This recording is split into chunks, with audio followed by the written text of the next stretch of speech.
This is a clouds weather alert. Good, very early Monday morning. Meteorologist Casey Cloud here in the Weather Center right now, tracking Hurricane Beryl as it gets closer to making that landfall there in toward Texas. I know a nasty situation for folks, conditions deteriorating, and max sustained winds out of that latest tropical cyclone update there at 80 miles an hour sustained. Gusts recently reported about 75 miles an hour. Storm surge numbers starting to increase there along the Texas coast. So folks need to take this seriously. I see a lightning strike just popped up in an indication here of some of those just interesting impacts. You don't always get that in landfall and tropical cyclones, but if you look real closely here, we just had a strike up in our system there on the western side of things. I know seeing some dry air maybe trying to get in this, it kind of prevented it from getting even stronger, but a Category 1 storm nonetheless making landfall here in July, a sign maybe of some active things to come. It's a possibility. I mean, you just never know what'll really actually happen.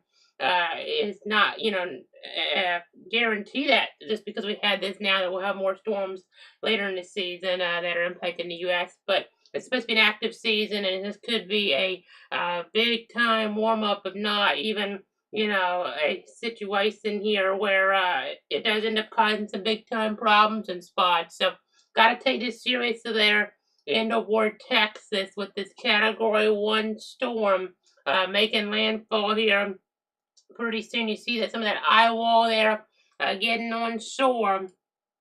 I know as I zoom in, you see around Pulaski there and Port O'Connor, some pretty nasty conditions. Recently seen a gust of 71 miles an hour there from the northeast. That was around, it looks like a 40 past the hour, 1:40 Central Time there in toward that part of the Lone Star State. I know this storm was a Cat 5 there as we were looking further out in the Atlantic Basin. You haven't seen a situation like that in at least the recorded data going back there to the 1800s of a hurricane getting that strong that early in the Atlantic Basin. And you have to go back to Emily there in '05. That was a record setter, and Dennis in '05. It also broke a record involved with that in terms of some of that tropical cyclone early season intensity with this activity here associated with Beryl. So again, kind of telling the story. Now, there's a flash flood warning over Brazoria and Matagorda counties right now in that green polygon, and that's a sign of things to come. The flash flooding in the picture here. I know you can kind of see we have these wind arrows. These help tell the meteorology story here. As we look, you can kind of see that wind pushing on in here. As we look at the scenario, at the situation, you can kind of see here some very strong winds, and that's helping to build up those storm surge values. As we look, I know the forecast for storm surge is expected to be really one of significance here.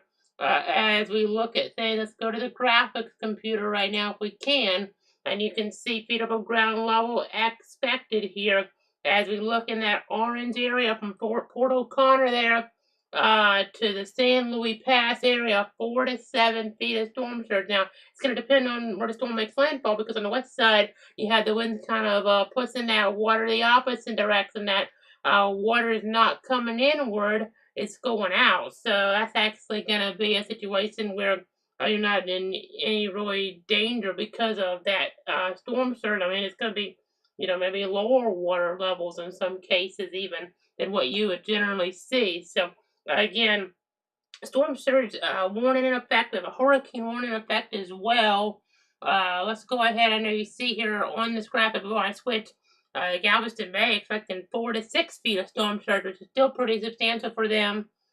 I know at least portions of that Lone Star State coast had some evacuations in place. So that's a big time story. Let's go ahead and switch on over here away from the graphics source right now into the Doppler technology. Another look at things. I know you can see all those winds. You can also see some of the alerts under here. I know we have flood alerts, flash flood warning, flood watch, and the like. But then if you look real closely here, I know in toward what you would call the, I guess the purplish maroon might be the best characterization This right here is a hurricane warning, and then as you get into more of this, the maroon per se, you have a situation where you do have a tropical storm warning. So those hurricane gusts are most likely in toward this area down here, right? I mean, where the storm's making landfall, really not even maybe as far over, maybe not in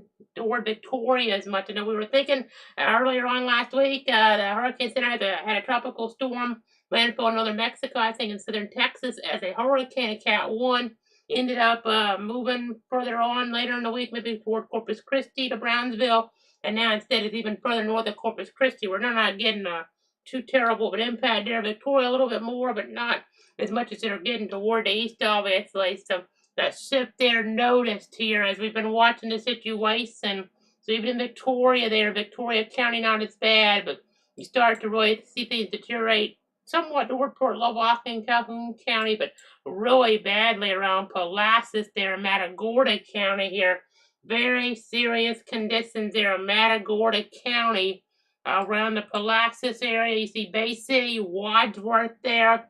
These are some pretty nasty conditions coming in with that northern part of that eye wall here. I know this storm gonna make landfall. This hurricane, this Cat 1, gonna make landfall here pretty soon. It's when the lowest pressure comes across the center of the eye. Honestly, we've seen some jogs here that might make this a little bit quicker even than what we were thinking earlier on. Maybe make landfall pretty soon, and at least it'll help it start to weaken a little bit and not be able to gain any more strength because at midnight Eastern, 11 Central, it did become a hurricane again. But it's a situation here where you start to feel that full brunt of the impact. Another thing I just kind of noticed here, live on the air as we're watching, I see some little ripples in here. That could be a sign of a tornado threat trying to come into play as we're looking at things. Angleton over toward Galveston here. Some of these storms could start to become tornadic, and there's a tornado watch in play. Let me go ahead and switch to our other source for that. We'll take the radar off of that, and I want to say the yellow area, and then I even want to say another area on here, so bear with me. I guess a one-man band, and we're going to see the yellow area. That's a tornado watch that, for now at least, is in effect here until about 10 a.m. Central Time. And then as we get further on up toward the north, we have even a greater tornado risk during the day on Monday around Shreveport there, northwest Louisiana there. Really getting toward the Arklatex region per se, with that more substantial tornado threat. So around Shreveport there, northwest Louisiana, the greater tornado danger there. But this hurricane is a Category 1. And let me go ahead and go back to Doppler here. We'll go ahead and see the Saffir-Simpson hurricane wind scale and say you that a Cat 1, you have some wind damage. You need a chart of the devices there if you're under the hurricane warning or the tropical storm warning. Hurricane warning, even more likely to lose power, especially further off toward the east as I was demonstrating. But even in Houston, a lot of folks are going to lose power. There's still some vulnerabilities from the derecho in May. I know areas further north, still a good number of folks, like around Conroe and Montgomery County, you're going to lose power as well. I mean, you didn't have the derecho impact there in May, but Conroe and Montgomery County, a lot of folks are going to lose power there. So just really be charging those devices. I mean, of course, as you're looking down toward the coast around Galveston, there, Galveston Island, we're going to have a lot of power outages there, I would suspect, there in Galveston County. So kind of towing that weather story there. Of course, Brazoria County, Matagorda County, those to be about the two hardest hit counties in here as we're looking at things at the moment. Again, Matagorda and Brazoria counties could be about the two hardest hit based on everything that's coming together right now. I know that storm surge coming in toward the picture, and I'm going to come back on camera right now to help you guys out just a little bit more. I know on this radar, we're watching Houston start to get into the lighter red. I know they had an outer band there on that Sunday, but we weren't terribly concerned about that. I know there was apparently a very quick spin-up tornado on Beaumont that went undetected there in terms of not having a tornado warning, it would seem, in that area. Again, just trying to give you the very latest on things as we watch the situation progress here. I know, looking there toward the coast, this landfall is gonna be pretty quick. I mean, honestly, I mean, it may happen in this hour even. Let me look at another viewpoint on here. I'm gonna measure some things out. Well, it may take a little longer. It may take into the next hour to do some measuring because sometimes when you look at things here, it looks like it's within 20 miles of landfall here. So that would at least put it within the next 2 hours. We just got a gust of 69 there at Pulaski, Municipal Airport there. So I know we're getting close. We're getting close to those winds there, toward that Cat 1 range. I know we did have one of those. I'll look at the advisory here in just a second. But I know we did have one of those a little while ago there as we were looking further there toward the coastal communities in that tropical cyclone update. I know their 2 o'clock Central Time update said from the Hurricane Center in Miami that Beryl is nearing the Middle Texas coast and is expected to make landfall in the next few hours or so. Conditions are deteriorating with dangerous storm surge and flash flooding and sustained tropical storm force winds and hurricane force wind gusts have already been reported along the coast. A weather flow station located in Matagorda Bay recently reported a sustained wind of 60 miles an hour and a gust of 75 miles per hour. Now, there'll be another update at the top of the next hour from the Hurricane Centers. They're doing these every hour as the situation progresses. They'll have one at landfall as well. We're about 20 miles southeast of Matagorda, 100 miles east northeast of Corpus Christi. You can kind of see Corpus Christi's in a lot better shape there now, down toward there's like Nueces County, for instance. So that's definitely good news for those folks down there in Nueces County as we're looking at things there. And they're just watching the situation progress.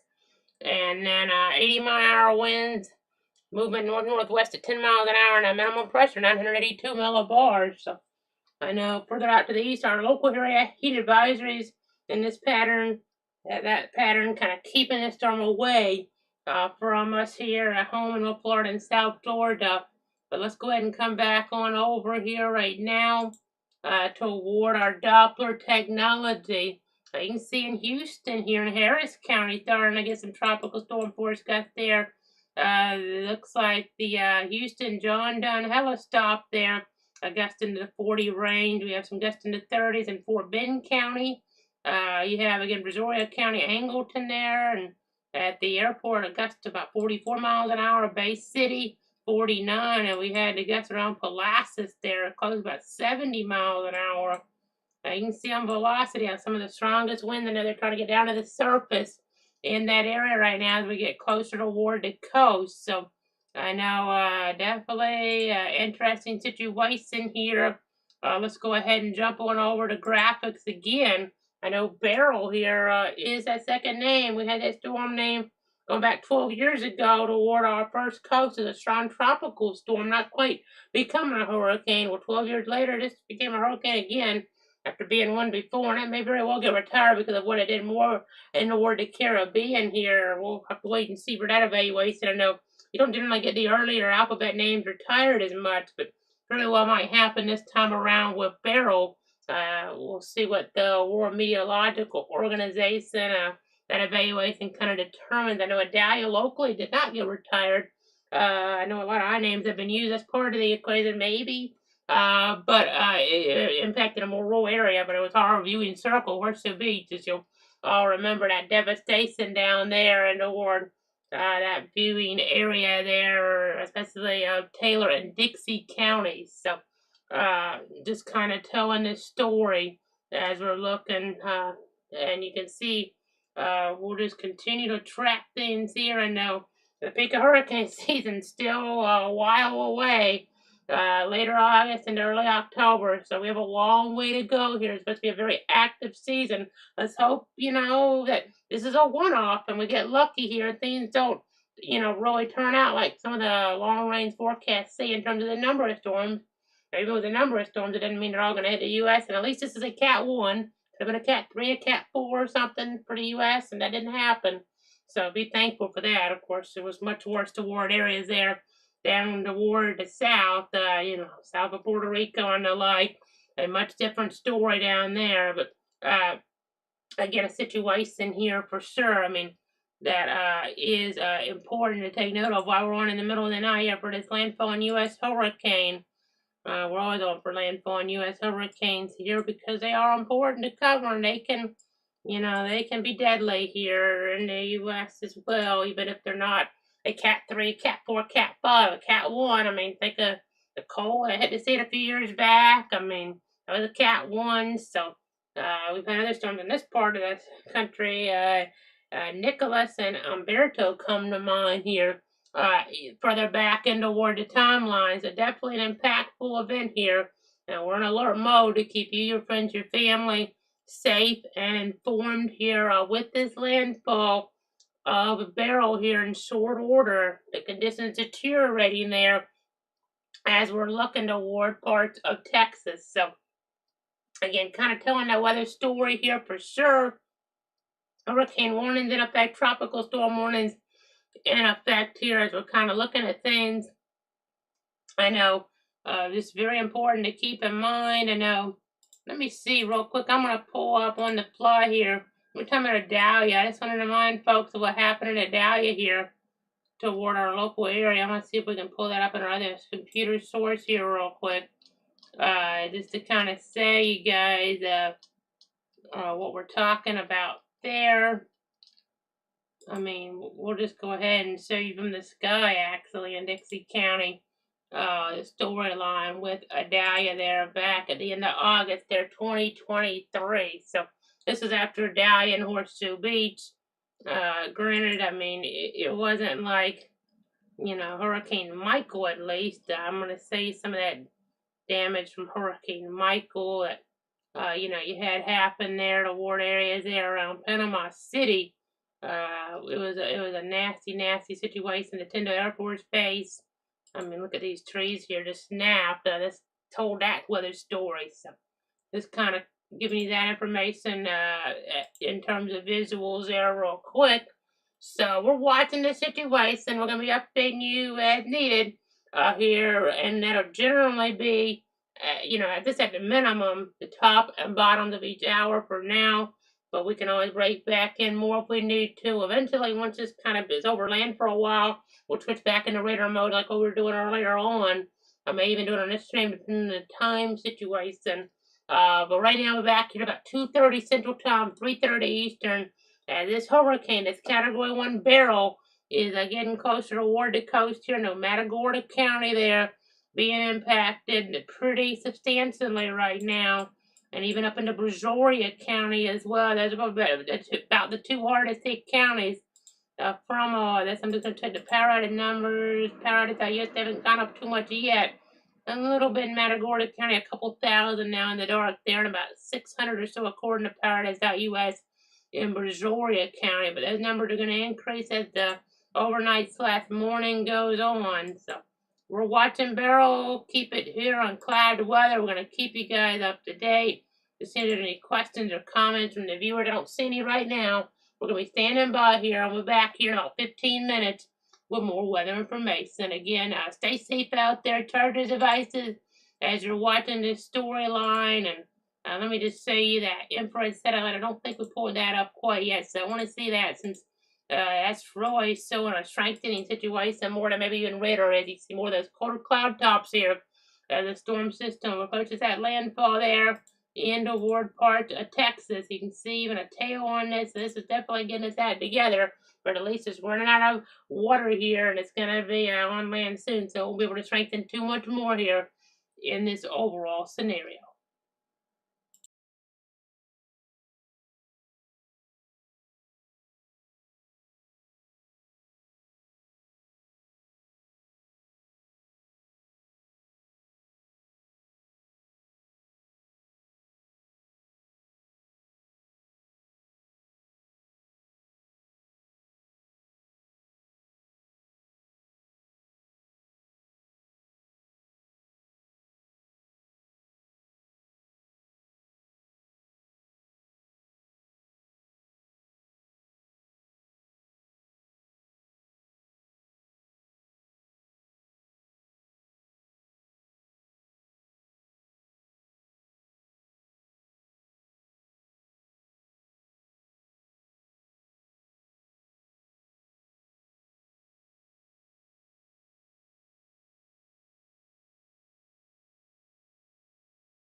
This is a clouds weather alert.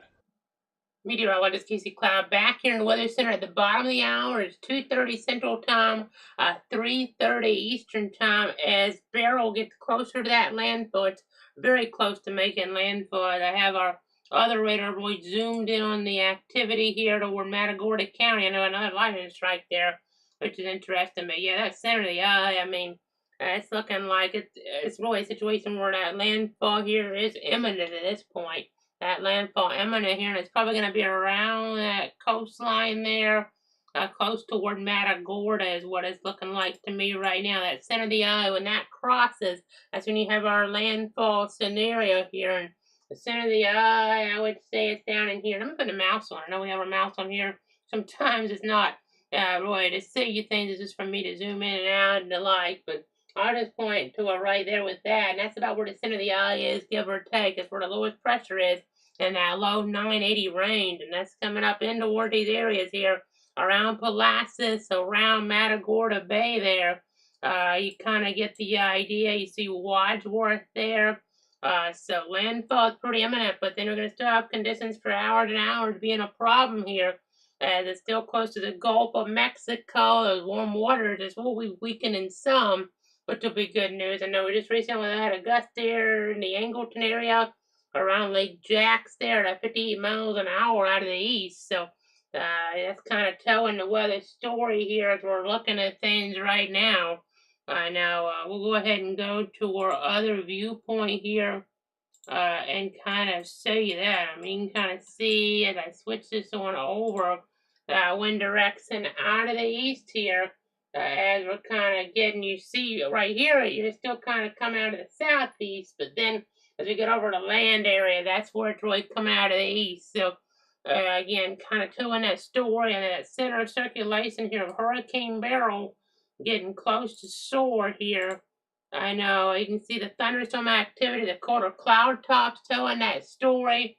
As we get here east of Victoria, around Port Lavaca, Pulaski, Midfield, there, Bay City, some of the worst of the activity. You can kind of see the eye there on satellite. Granted, satellite's going to run a little behind. Let me go to a more current view of this satellite here, because when we get close to landfall, and even just when we've been tracking it in the Caribbean, and they have a special view of this.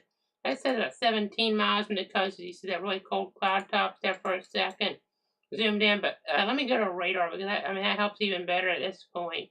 Let me turn off satellite, and then the center of the eye here, as we get on in, that is only, that says 10 miles from the coast there. So that kind of tells the story. Landfall is going to be pretty soon. This storm has max sustained winds at 80 miles an hour right now.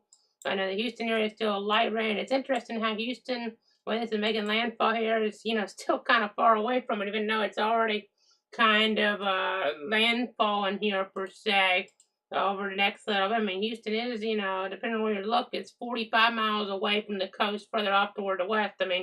As you look toward the east here, it's a situation where it's just a tad closer toward that coastline, close toward Galveston. So not a worst case scenario by any stretch for Houston here.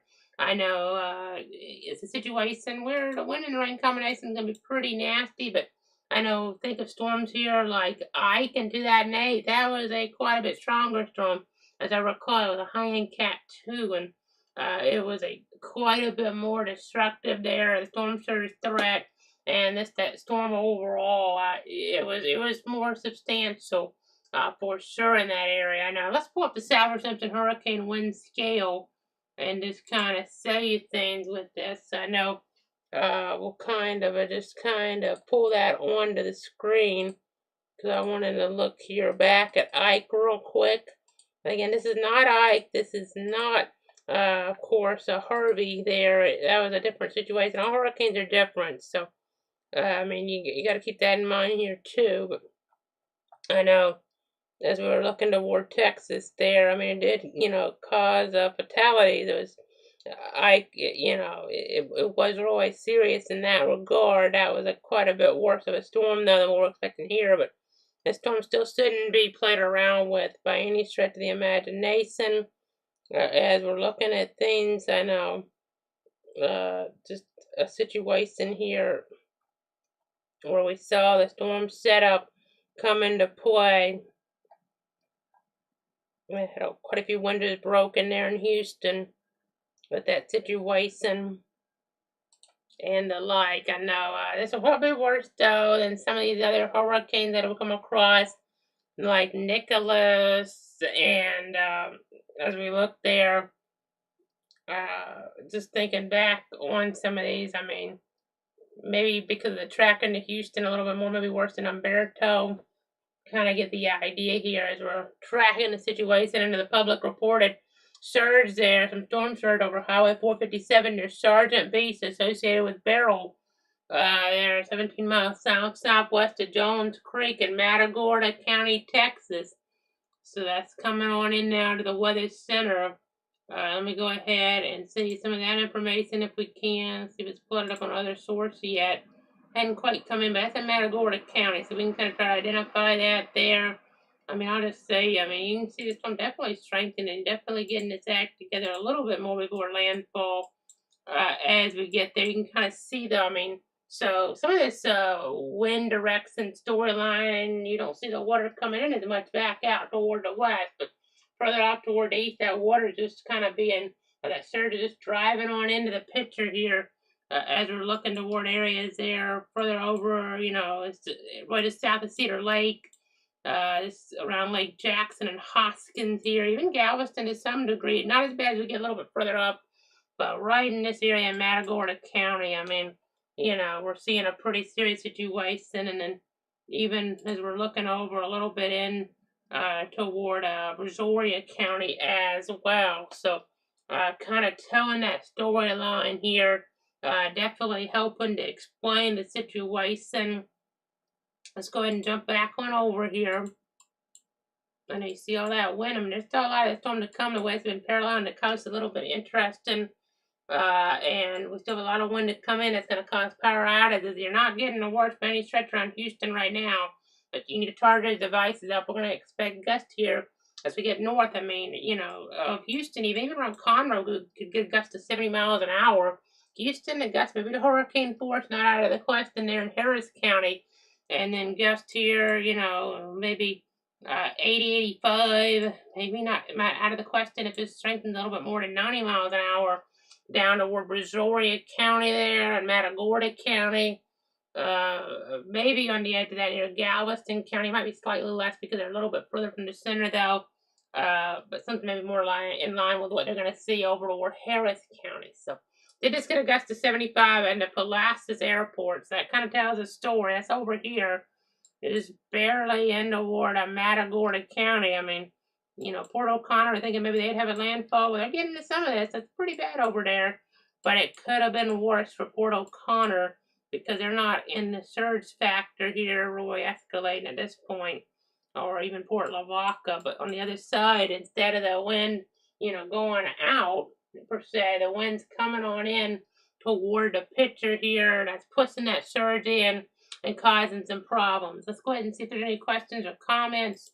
Many of the viewers at home right now here in the middle of the night as we track this. I know getting some questions about areas further off toward the east and like in Florida. Well, I'm not really expecting flooding from this situation here. No, we have a current risk toward areas like Destin, Florida, but from this storm system in general, not going to have major impacts. I know.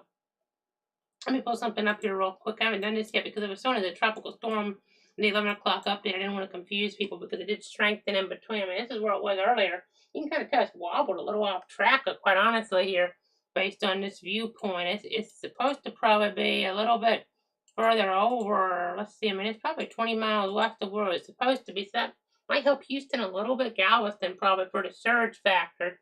It's also making landfall take place a little bit quicker, it would seem. But then Cat 1 hurricane there at maybe 7 a.m. Central Time there.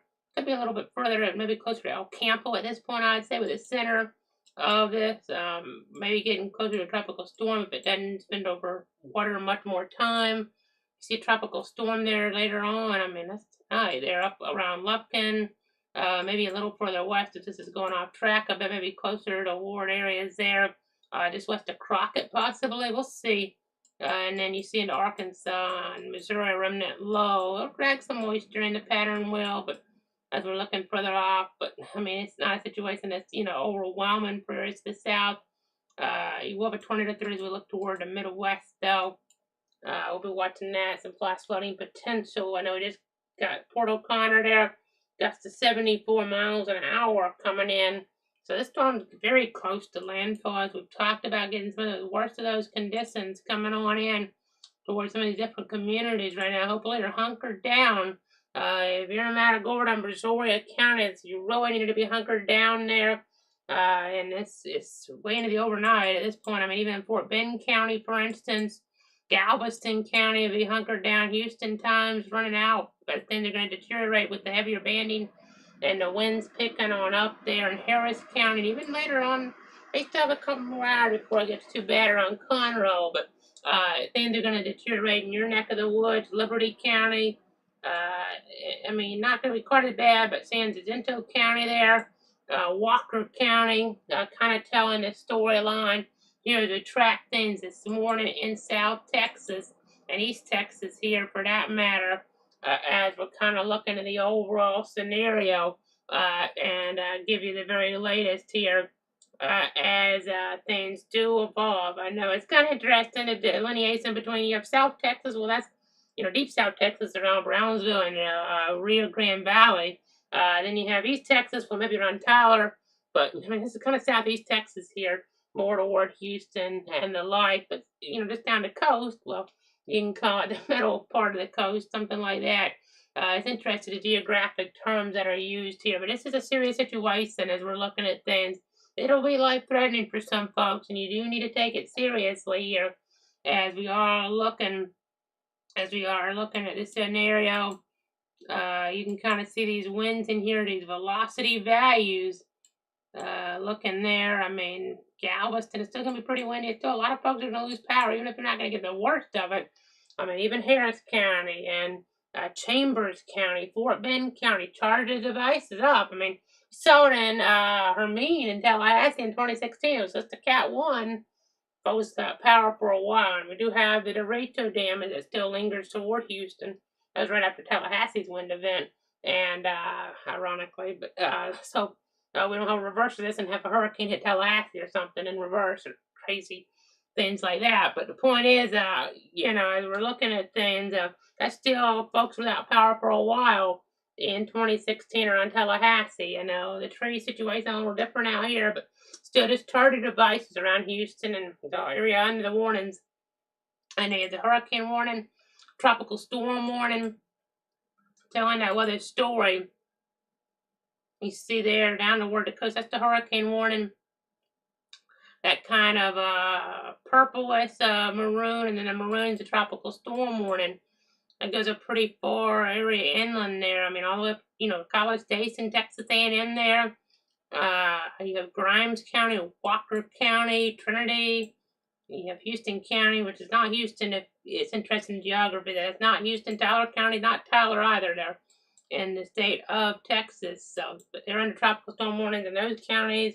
So, watching the situation as it evolves, I'll have another update here at the top of the hour, unless we get landfall a little earlier. I don't think it's going to happen next 15 minutes. I mean, the next update at the top of the hour, it may have it though.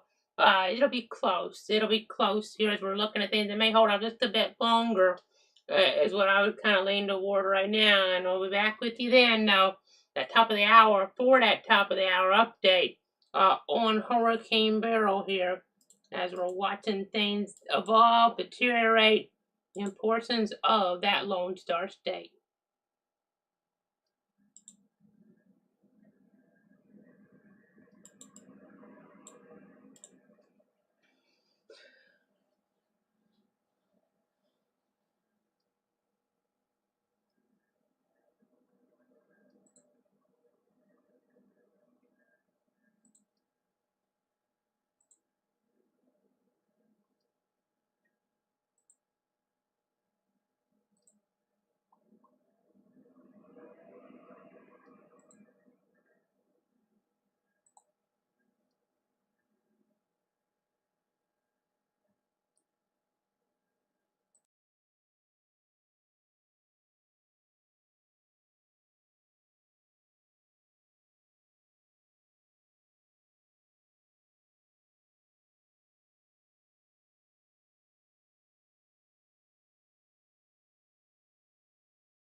This is a clouds weather alert. Meteorologist Casey Cloud back at the top of the hour at 3 a.m. Central Time, 4 a.m. Eastern, as Beryl is very close to landfall. Should happen, according to the Hurricane Center, at least in the next hour or two. I would say by that 5 o'clock Eastern, 4 o'clock Central, full advisory package, and landfall would probably be called here. I mean, it's a situation as you're kind of looking. I'll zoom on in. I know you kind of have a little area in between. I guess it might make two landfalls, depending on how they kind of call this here. But again, a situation where that landfall is imminent. You see a gust there to around 80 or so in the Palacios area. We had a gust to 86 here, according to the Hurricane Center, a few minutes ago there toward these areas closer toward the coast. So kind of tells the storyline. In fact, I do have that update from the Hurricane Center on our other source here, the graphic source. So let's go ahead and pull it up. This is the sustained wind number at 80 miles an hour there, as we're looking at that 3 a.m. Central Time advisory. You can see the present movement there northwest at about 10 miles an hour. So getting closer and closer to the coast here for sure. That minimum pressure 982 millibars. That's pretty low as we're looking at things. This kind of gets to about 59 around the Bay City area there. So that kind of tells the story. I know. Let's go ahead and pull up our Saffir-Simpson hurricane wind scale here real quick, kind of help you guys out, showing you that this is a Category 1 storm as we're kind of looking at things here, as we're kind of tracking the scenario. We're definitely trying to give you the latest details on exactly what is going on here as things do develop. I know that gust 86 around Matagorda City recently. So that kind of tells the story with this ongoing situation as that timeline does go along. I'll come back on camera now and see again just the numbers. Sustained at 80 miles an hour. That's the important detail that's probably sticking out to you in the graphic. It is a Cat 1. As we said to you, the differences there between the different designations. Let's go back on over. This definitely looks more and more improved in this structure. We're expecting that development, that strengthening here as they got closer and closer to landfall. And it's going to be making landfall here, it looks like, in Matagorda County in pretty short order. So, not going to make landfall further to the south, like around Port O'Connor per se, but probably right around, the Matagorda Bay area here. Matagorda, that's what it looks like here right now as we're tracking things. That general vicinity anyway, and toward parts of the Lone Star State. So I know Galveston, you see gusts about 50 or so, about 60 on Brazoria County there. Angleton kind of telling that story. Yeah, let me see what we got on a couple different screens. I want to check storm surge numbers real quick. So I'm just going to check. It looks like we're getting around Sargent there. Storm surge up over about 3 feet at this point, the present water level. And then around some of these other areas, not seeing as much. It's based on the wind direction as this kind of comes into the picture. But let me look at power outages now. My other source, I know. Let me go ahead and see the numbers, and they're going up pretty quickly. So let's go ahead and go full on this one, I think. I'm going to go ahead and switch on over to our other source here. This will kind of help you guys out and let you know what's going on. You can see we're starting to get a concentration of outages according to powder.us. I know 40,955 customers in the dark here as we're looking toward the state. And then you see a few as we get further down toward like Kennedy County, but it's a rural county, so the percentages are kind of high there sometimes, even if it's not too many. But over 5,000 in the dark now in Matagorda County, and about 3,000 in the dark in Brazoria County. And expect those numbers to increase as we get further north in that part of the state. So again, kind of telling that story there according to powder.us right now. Just trying to give you the latest breakdown there with this landfalling hurricane. So that's kind of the storyline on that mode of things. Let's see here. I mean, this definitely looks like it's organizing here a little bit more. And gust there, we were talking about the 59 around Bay City a little while ago. And then I just got an observation. I know Port O'Connor's not getting it now like they could have, or even maybe they were, because I mean the wind direction switching, but we did get a report out of that area. You can kind of see how they're switching back. I mean, they did get a pretty strong gust there earlier on, but it could have been worse in toward that area as we're looking at things. As we're looking toward that area, I know, looking toward the east, you see here where our storm system is, and then you're getting a report there of some storm surge inundation around 3.71 feet there in Calhoun County, but that has peaked out now with the wind direction pushing that water back out. So that's the good news here in this overall situation. Uh, as we're watching things here. It tells a story. I mean, that's the weaker side of the storm. In some cases, still a gust of hurricane force around there. That's pretty impressive, to be quite honest. This storm is strengthening. I would not be surprised if by the time we have that landfall designation, they go up a little on the sustained wind number, because we're seeing some pretty nasty indications now. This storm's picked up quite a bit here as I've been looking back over the last few hours in terms of that strengthening process here. I mean, of course, it's not going to be even on radar because the radars aren't out in the Gulf, so you can't tell the strength in it. But let's see the infrared satellite here and get a loop together on it. It takes a second, so bear with me here. This has really started to get its act together here, this hurricane. I mean, it was redesignated as a hurricane at 11 o'clock Central, 12 o'clock a.m. Eastern Time. And we've seen quite a burst of thunderstorm activity here, folks. I mean, we're having some issues with it trying to wrap around. We're lucky it didn't wrap around earlier on, or I had more time to really get its act together, and strengthen very rapidly here. But it's still a serious situation. I know. I'm just kind of getting that loop in play. It takes a minute or two sometimes for our system to catch up on this, but I really have an interesting loop now on our other source, I think. Let's go ahead and take that here, and you can see, I mean, this is a little bit shorter time frame, so maybe it didn't do it justice, but you see more bursts of action here. Some of it right over land here, and that's going to be, that storm action is going to be causing power outages, no doubt, as we're looking there toward the Texas coast. I mean, really, I might want to go back even further. I know further than our loop here, so let's go ahead and kind of we'll let it wind on down. There you go. Let's go back. I mean, that's 4 hours ago or so, it looks like, as I look. And that's now. You definitely see some strengthening. I mean, even if you go back further than that, maybe 6 hours, 7 hours, you'd be able to see more. Our system only goes back 4 hours for this. But you definitely see some of that increase in cold cloud top action there as we're looking at things. So I know we have that tornado risk here even greater later in the day. Maybe some daytime heating getting in there around Shreveport. We shall see. You see Minden in there, Mansfield. So a tornado threat further toward the north, greater, but there's still a tornado threat toward the coast, and we should start seeing that risk increase as the center comes across. That increases friction here with this, and the tornado threat does increase at that point. Tornado watch, including Houston and surrounding areas like Beaumont here. As you see over there, they already had a quick tornado without a warning there earlier on in the picture, but this goes into at least 10 a.m. Central, but we'll have more extensions on that threat, it would seem.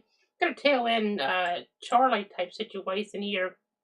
That's some interesting phrasing over here. Tail end Charlie, not Hurricane Charlie, but it's just, you see that tail in there, and that could cause a flash flooding threat somewhere later on as things kind of pump in. Hopefully that's not right over Houston, because that'd be a real problem in that urban area if that's somehow set up that way, because you see how far that extends back. Whoever kind of gets in that spot here could have problems. It may be Houston, and that would increase the rainfall flooding threat for those folks. Instead of maybe 5 inches, 7 inches, or time maybe a foot of rain instead for some of the areas that really get caught in this. And that really, in Houston especially, could really be problematic. I mean, I think Imelda it was, even after the weak tropical storm, they had problems. They had problems in Allison. I mean, there's always, Harvey obviously comes to mind. Different floods there. Memorial Day, I think it was, tax day, floods there. I mean, that kind of tells a story. So you got to be really careful there on Houston for that flash flooding threat. Turn around, don't drown here is the mantra there of the National Weather Service. So we have a flash flood warning right now for Brazoria and Matagorda counties. It's a base flash flood warning for now.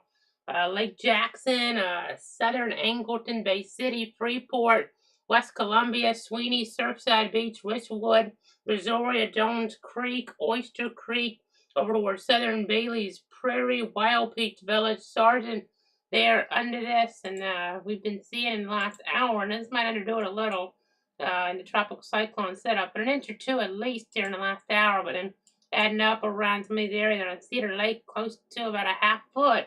I mean, maybe even a little bit more. Again, if this is underdoing it, maybe like 8 inches in some of those areas down there already. And that's kind of spreading to Houston. And, if we get some of that training here, then we're talking about a foot of rain. And that, we're pretty short period of time because this is a quick moving storm, unlike Harvey.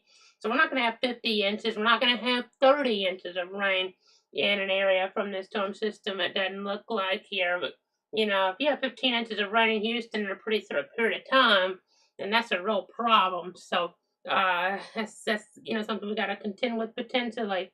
Not out of the question. 15 inches now, 30 inches. Not expecting that. Not gonna have 50 inches from this. That's a certainty as we're looking at things. So again, tropical cyclones are tricky, but 15 inches in Houston in maybe 8 hours or something, then that could be really problematic here still. So just got to keep that in mind as landfall gets closer and closer with this hurricane, max sustained winds at 80 miles an hour, as we've been referring to here. I guess to 86 recently, as we're looking at things. And now movement north-northwest at 10 miles an hour, that pressure 982 millibars. So telling that story here.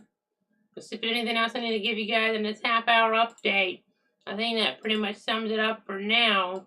But we'll be back here in a little bit. I know folks like watching nationally, it's the middle of the night, so they might want to just sleep versus those in the danger zone who have to stay up potentially. I mean, you maybe still can sleep through it if you're in a secure spot, but you're more in tune to staying up during the night here with this landfall and hurricane in the United States, the first here of 2024. We'll be back at the bottom of the hour, 3:30 Central Time, 4:30 Eastern, as we keep you up to date on landfall and Hurricane Beryl. Landfalls should happen here within this hour, Roy. That designation should be made, I would say, closer to the end of the hour. Here's what I'm thinking right now. That should be coming on out from the National Hurricane Center in Miami in that full update. So look for that. That might happen, if they issue that a little early, that top of the hour full advisory. They might go ahead and call like at 45 past the hour or 40 past the hour. You never know here. The situation does transpire, but the impacts are happening. Power outages are increasing. Storm surge numbers, further to the east anywhere, increasing. Port O'Connor, it's peaked out, at least for them. But further east is where the peak of the storm's happening. We're going to be here to get you through it. So keep it tuned to Cloud Weather Live on Facebook, Casey Cloud. Everybody asks Cloud Weather there on that platform. Twitter/X at Cloud Casey. YouTube at Cloud Weather, Twitch Cloud Weather, and cloudweather.com. And even have interactive radar over there. So we covered on a variety of different sources here, pulling this all-nighter in the Weather Center for you. I know flood advisory now, parts of Brazoria, Fort Bend, Galveston counties here as we look, and then they're really getting hammered in Pulaski there. Another gust there to hurricane force, 74 miles an hour now from really the north here as we're tracking things in that latest update. So that's kind of the storyline there as we're tracking things. Let me check. Yeah, I mean, you have that northeasterly type of wind here, and things kind of shift around. I mean, you could almost call it from the east or east northeast, something like that here as this landfall gets closer as we're tracking the overall scenario. So just kind of letting you know what's happening there. I'll be back soon with more weather information, so keep it tuned right here as Beryl makes landfall here in the United States.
This is a clouds weather alert. Meteorologist Casey Cloud back here in the Weather Center at 3:30 a.m. Central Time, 4:30 Eastern, as we're seeing landfall probably happening about now, really, as we're looking toward Matagorda County. Hadn't officially been called yet, but pretty much seeing that landfall here around Matagorda County there in the ward part of that Lone Star State. We're seeing very strong winds as we look towards some of these coastal areas right now. I know as you get around Bay City in the 60 range in Missouri County, 50 range in Galveston County, but there's been higher numbers reported. I mean, you see one of those toward Palacios there, toward around 80 or so miles an hour. I know this storm system is not, a hurricane, even though it just redeveloped into one.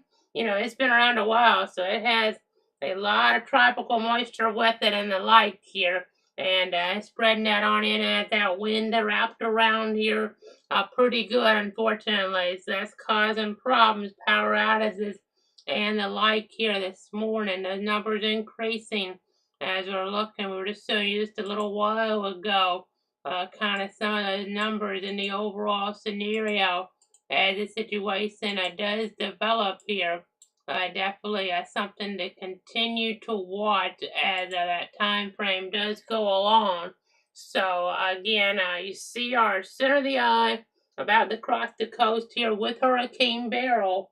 You can kind of see, I mean, it's probably pretty much crossing now right there around Matagorda Bay. And we'll have that update coming in soon from the Hurricane Center. I mean, some of the worst with the weather on that northern side, even again the northwest side, which is a little unusual. Again, it's really wrapped around here. That gust over 80 around Palacios, 81 to be official there. And I'm looking at our report. Sometimes our system runs down a little with that, but and the velocity is not going to be a perfect indicator. But you see the wind situation. You see a good bit of wind here that's going to still kind of come in toward areas closer toward Galveston here. I mean, it's probably more concentrated here with the worst. But even out here, even higher gusts than what they're seeing right now. And some of that's going to try to edge on in, depending on exactly just how much north this goes or how much east it kind of goes off here with this overall situation. So again, watching this very carefully here. Let's see something else. I'm not really seeing like birds trapped in the eye. I thought I'd check on that. You can see the wind there on Bay City. Again, a nasty scenario here as things do develop. I know, let me put a motion on this here. Better on some we haven't been on camera, but let me go ahead and run this on out. A little this landfall on U.S. hurricane. I mean, that's what is happening here toward Texas right now and the Lone Star State. I mean, Victoria, they're getting pretty lucky overall. If something wobbles just a little, then maybe the winds pick up. I mean, they're getting a lot luckier than could. They're still in a hurricane warning for now, but that may get downgraded to a tropical storm warning pretty soon. As we're kind of looking, I'll go ahead and pause this now and kind of say here, I mean, they're really doing pretty good there, a situation with all things considered. Around Houston, they're not going to be as lucky, even though they're in a tropical storm warning. They're going to get a bunch of rain, a bunch of wind from this system here. Definitely causing problems in toward that area. That pull up the graphics. This is the last update we got from the Hurricane Center. Winds to 80 miles an hour max sustained, but some higher gusts at present movement north-northwest at 10 miles an hour. So it's not like Harvey where it just, meandering around for days and days at least. And the minimum central pressure, 982 millibars. So I know when Harvey was up to the north, it wasn't a Cat 4 like it was down toward Corpus Christi. But it just meandered and it caused so much rain. There's going to be a pretty big flooding threat, but nothing like Harvey. That was a very, very historic event. Now, this is what I would say, it could be historic in isolated areas, but overall, this is a more, what you would say, a more typical hurricane. If you can have a typical hurricane. So that's the good news, I guess you could say, with this. A more normal hurricane of a minimal hurricane. Doesn't mean, it's a weak hurricane or an unimpactful, non-impactful hurricane, but it is a more, what you call minimal. That's what Cat 1 is in the Saffir-Simpson hurricane wind scale. Storm surge is impactful, but not something that is just completely devastating like what we saw in Michael toward Mexico Beach Shouldn't be as bad as we had in Adalia either toward our area.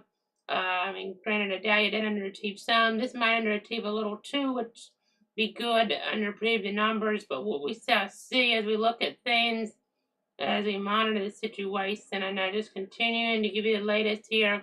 There's so much going on, obviously. Here, I'm kind of going through all the graphics real quick here on the fly. It's just a one-man band. I wanted to kind of go over some stuff here.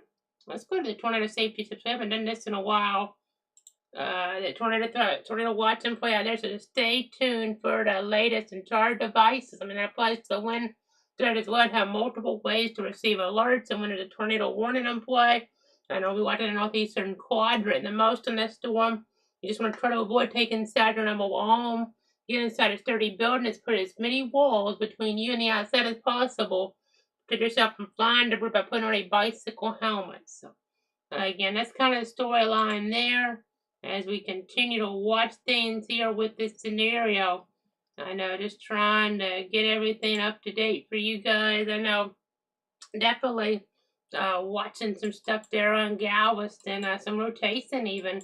They start getting some more tornado warnings as the storm system comes ashore here. So again, it's pretty much doing that now, but officially not quite designated yet from the hurricane center there in Miami. So that's what we're going to be looking for here as the situation does develop this morning. That official update from them, and we'll pop back in if we get an official landfall call here in that new update that comes on out. If that comes on out a little early, we'll pop in a little bit early here in the Weather Center. Otherwise, I'll be back here at the top of the hour. That'll be 4 a.m. Central Time, 5 a.m. Eastern. So keep it tuned to cloud weather. Again, if they call the landfall here in the update and it's coming out, pretty far ahead of that top of the hour, we'll jump back in early. Otherwise, we'll be back here at the top of the hour. So again, we're watching the hurricane here about to make that official landfall, whatever you want to call it there, in parts of Texas here as we're looking. Victoria dodging a bullet. El Campo, not as much, and then Galveston, they're not really dodging it too much, but as we just got a tornado warning, by the way, for portions of Missouri and Fort Bend counties now. Since this is a lower end hurricane, you focus on the tornado warnings a little bit more for damage that could be worse than the hurricane winds. Like I know, going back to let's see, which storm was it? I mean, we've had so many over the years. Toward Lake Charles there, Laura. I was not focusing on the tornado warnings as much because the wind damage is so bad in those areas. We'll talk about this tornado warning, first one we've had in several hours, probably since around 11 o'clock Eastern, 10 o'clock Central. This one here, I see by the weather service there in League City, which is Houston, Galveston. There's some rotation there near, looks like the Senna community, if I'm pronouncing that right, or 7 miles southwest of Fresno, Texas, moving west at 50 miles an hour. So the rotation here is right in this area, just to the west of Manville, and it's moving off toward the west in this band here. So that's who needs to take shelter within this red box here in Texas. So that's where a tornado warning is currently in effect. So we're watching that here. We're tracking it. We'll be back here soon with more weather information, the updates on Hurricane Beryl.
This is a clouds weather alert.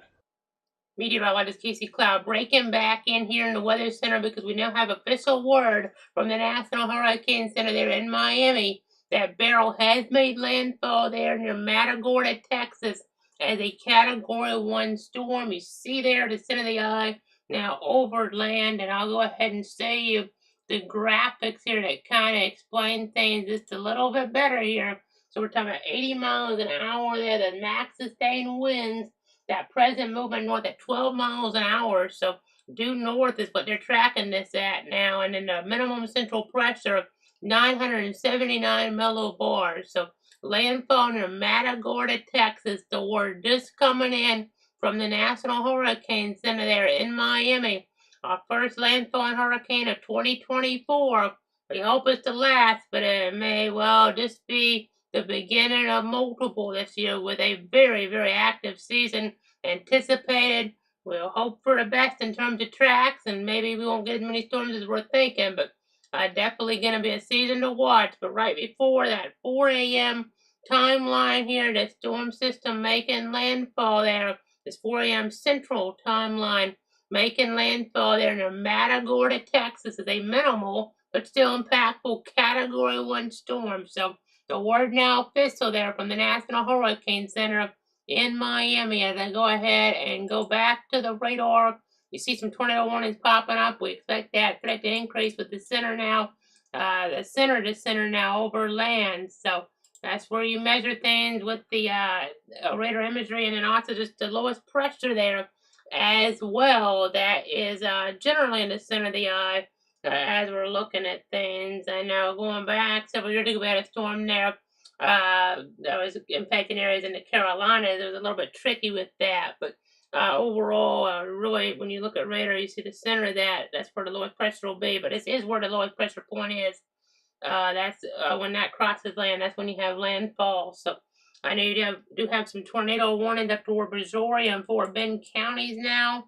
That we're tracking. We had the one we were on earlier, and now an extension of this as we're looking. And you can kind of see we had the one box, and then further over another box. And now seen a bunch of updates to the tropical storm warnings, and that there being continued hurricane warnings.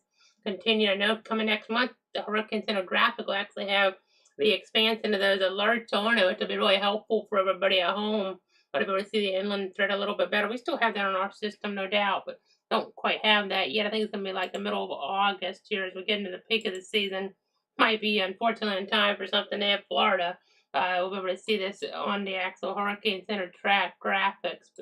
But we do have a tornado warning here in this red box right now for parts of Missouri and Fort Bend counties. Southeast Missouri City, Southwest Manville, Arcola, Iowa, Colony, and Siena there, if I'm pronouncing that right, or Siena maybe. This is a tornado warning at 4:15 Central Time for radar indicated rotation. That is near Iowa Colony or near Manville, moving west at 45 miles an hour. It wasn't very well defined in there, but a little bit of something. I know these tropical tornadoes are tricky as we're looking at things. Let's check for debris, because sometimes you can just see a drop out and it's on the ground, but nothing really conclusive there at least. But we'll continue to watch. And know if you're just tuning in here at the top of the hour, we do have the landfall. We popped in a couple minutes early because that was officially designated there by the National Hurricane Center in Miami. Our first landfall hurricane of 2024 in the U.S. is one near Matagorda, Texas, Cat 1 storm here. As we get new reports in, Augusta 61 around Bay City. That's from the east there just a few minutes ago. I know return threat obviously continues here. It's been way over in the eastern regions there with that threat along the Gulf Coast as well. But we're seeing again the storm now having made landfall. Those flash flooding threats around Houston will increase. The tornado threats can increase. The wind threats can even go up into Houston, Harris County, Montgomery County.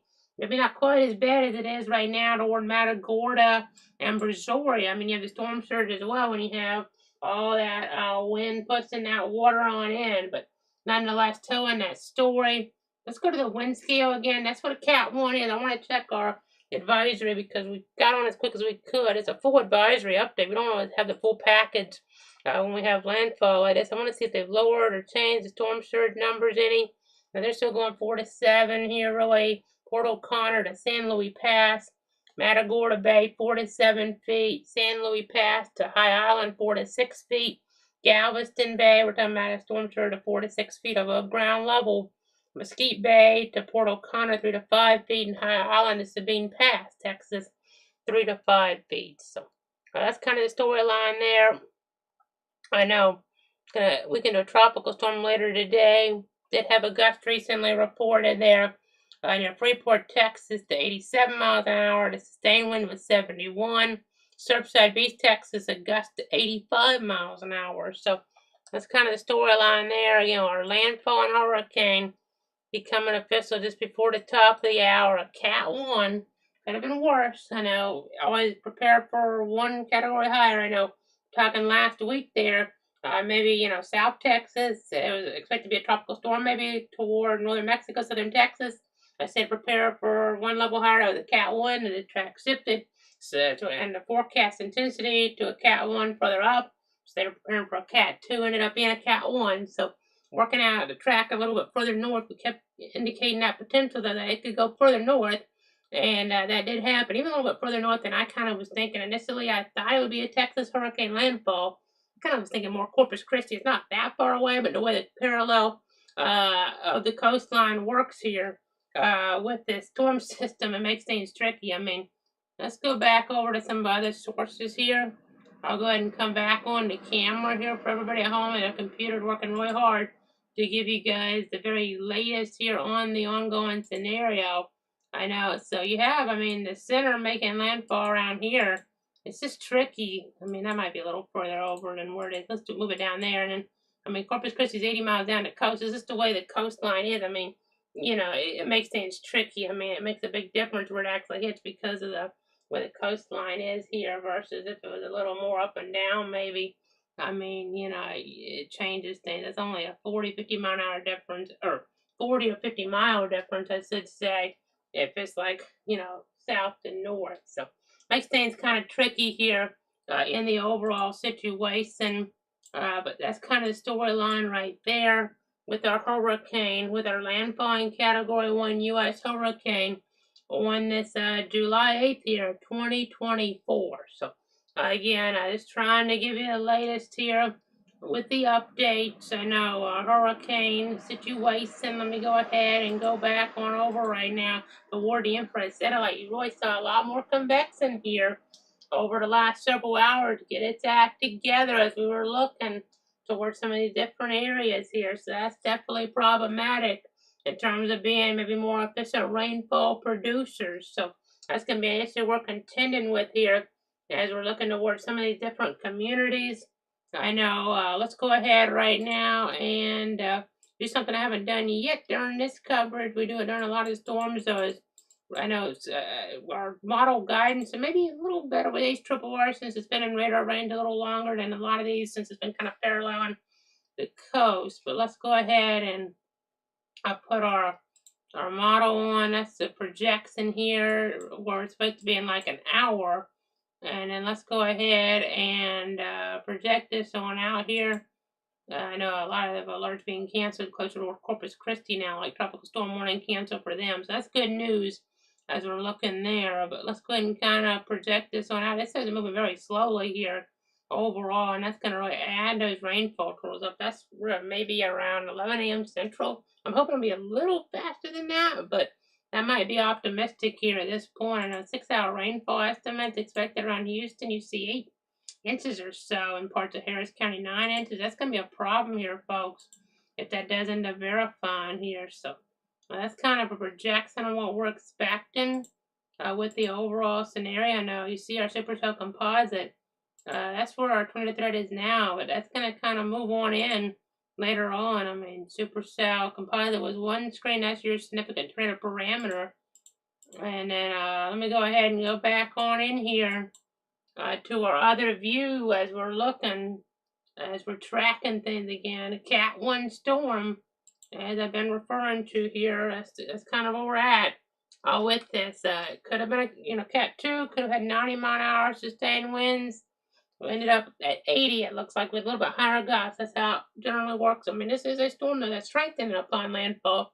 When they're weakening upon landfall, sometimes you don't get, the full, velocity felt, but this was strengthening some upon landfall. Again, could have done worse, have been worse, but still bad enough, and it's causing power outage numbers to increase pretty rapidly here as we're looking at things in Texas. I mean, they're up there close to 100,000 now in the dark, it looks like, as we're looking at things. So let me go ahead and get that ready for you guys. Another source on the Paradise.us source, I think. Let me go ahead and punch that on up and see what I'm talking about here. So this is what this is kind of describing in a visual. I mean, let me go ahead and move our mouse in here, and we already see Matagorda County was 12,000 in the dark, Jackson County over 4,500, Worden County almost 3,000, and then Brazoria County was 7,000. Not too many in Harris County yet. They're not tracked right there anymore, though, so it may be an issue with the storm back in May. I think there were some issues. This may not help us very good because I can already see an issue with that, but the numbers are going up in Harris County as we look ahead. Make sure you're tired of your devices there. But this is a Paradise.us information. 96,371 customers there in the dark. So at least, but I'm sure there's a few more in Harris County. I may have to go to a different map for that information here at this point. But again, just watching the scenario here. They may put that in manually later on. We shall see. But again, you're looking here, tornado warning Brazoria and Fort Bend counties. Flash flood warning for Brazoria and Matagorda counties. The landfall there on Matagorda just in the last, several minutes. Let's go ahead and go back on over. Let's go ahead and go back on over here in this type of scenario. Again, telling that story there. You see Bay City getting into some of the worst of this. Pulaski has been getting into some of the worst of this. Angleton may get even worse before it gets better there. Like Jackson as well. Looks like some maybe potential for rotation there, and some of this action near Galveston. Pretty high winds around that area here too. So kind of telling that weather story here this morning as things do develop on us. So again, that's kind of where we're at right now. Let me go ahead and zoom back out. I bet we have a lot of moisture here that's coming in. This doesn't even show all of it. So that's going to be an issue. We hope, that kind of weakens some. We hope the worst doesn't go right into Houston. It very well could, depend on the trajectory. It may go just east, actually. Some of this, based on what I'm looking at the moment. But we shall see. It depends on how it kind of jogs around. I mean, the overall official track, let's go to that since that did change here in the update. That might help us out a little bit. So, unfortunately, I know we can't use visible satellite right now because it is nighttime. It'd be something else I'd try to use, but see where our worst of the winds are right now, right in this area here. Pleasure, Bay City, Lake Jackson. And you see the track here. I mean, that gets us to 2 o'clock. I mean, that's Eastern, 1 o'clock Central still. And around Conroe, the wind field shrinks, the rain threat will weaken down some. And you see even more so towards Shreveport, but a tornado threat increases the track, remnant low, further on up there in the country. So, again, that's the kind of storyline there right now with things, with this ongoing situation. You can see where it made landfall right in there, where that one icon is. That's where the center of things. It made landfall, it seems, just a little while ago as we're looking at Texas. So, again, that's kind of helping us out some here. And the recon's been here trying to get the latest up until landfall. Got a gust with the max surface wind 72 miles an hour there. I know, I'm just trying to get that very latest information, obviously, on this hurricane. So that's kind of what's been happening here with this scenario as our storm system does come on in here toward areas in Texas. So again, the hurricane situation happening here right now in the middle of the night. I mean, it's 4:12 in the morning there, and we have that hurricane landfall around Matagorda. So that's kind of what's going on here at this point in time. that wind kind of coming on in there over some of these areas further off toward the east. I see a flood advisory now for parts of Brazoria, Chambers, Fort Bend, Galveston, Harrison, and Waller counties until 9:15 a.m. Central Time. That kind of tells that weather story here as well. But yeah, I wanted to look at this too because you see it looks like it goes just a little east with this from where it is now. So maybe this tail end, I know that it wouldn't be great for us east, but maybe it avoids Houston. We'll see, how it spirals in. But that'd be, better news for them, maybe for Beaumont or, that wouldn't be good for them. And if it goes in between them and Galveston, Liberty, maybe we shall see. It's just Houston's so densely populated, more concrete there, so that can cause more problems than if it goes in a little more rural area.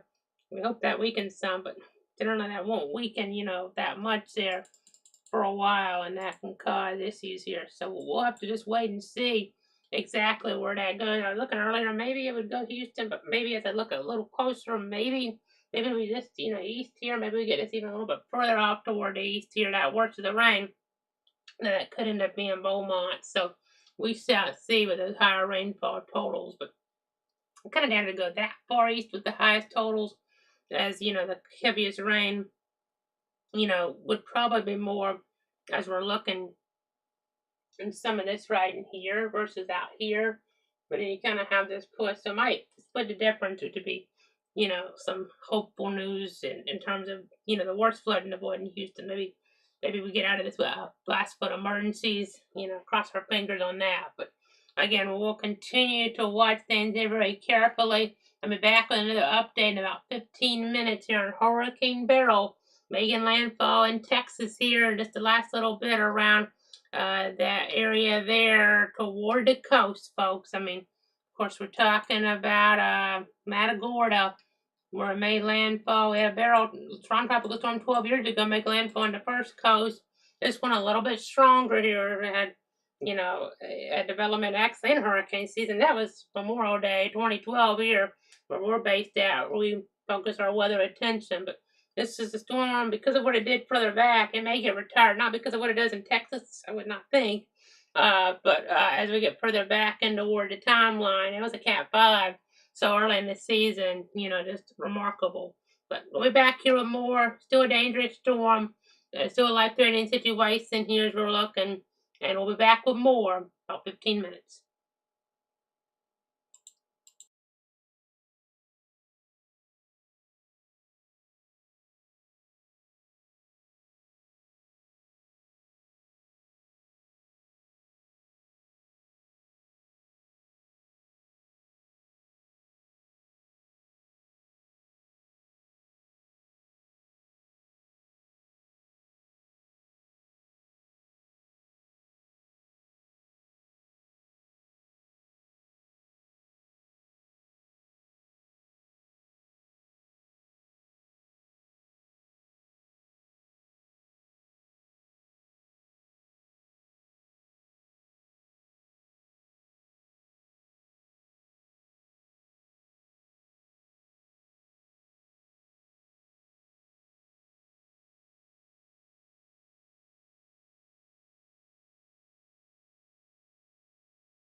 This is a clouds weather alert.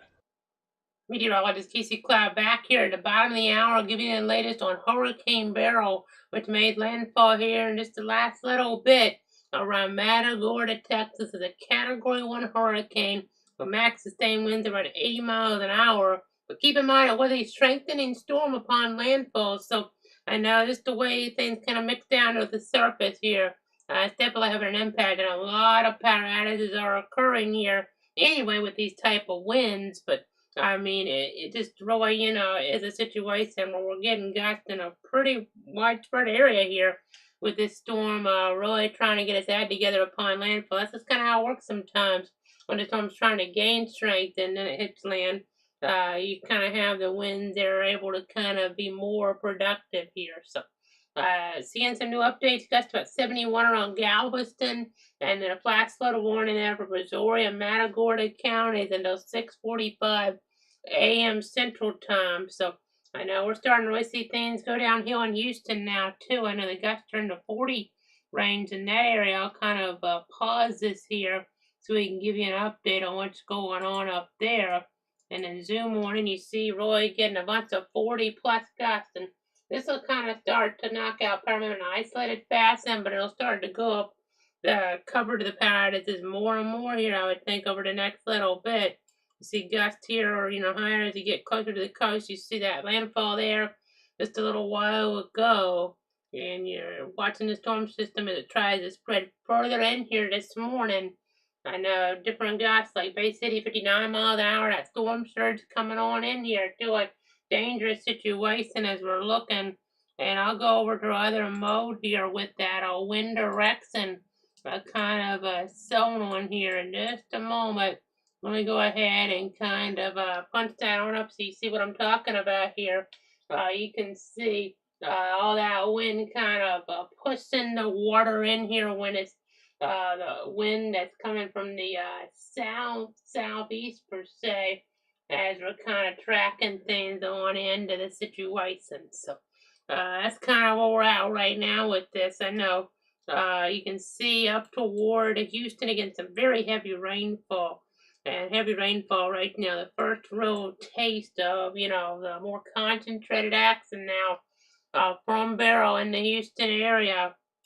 And as we get further down toward the south here, you can see looking toward the coastline, definitely seeing, things in the eye, maybe even in some of these spots here. At least we won't have extreme wind warnings like we had in Adalia last year in our area, but you see there's not a well-defined eye in the actual satellites. You're not going to see maybe too much if you're looking up at the sky. You probably shouldn't really be outside because it's not really a perfect eye per se anyway, so things won't calm down as much.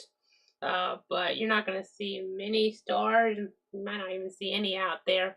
If you're looking up, I mean, if it's a daytime landfall, you'll be looking for a little bit of sunshine if you were focused on that. But really, to be in the inside in that interior room if you're, in some of the more vulnerable areas, even if you're not in a situation where you had to evacuate already because of the storm surge threat. So, again, just kind of giving you the latest here as things do evolve. I know Matagorda County, Brazoria County are all getting hit hard. We've had some tornado warnings already, too.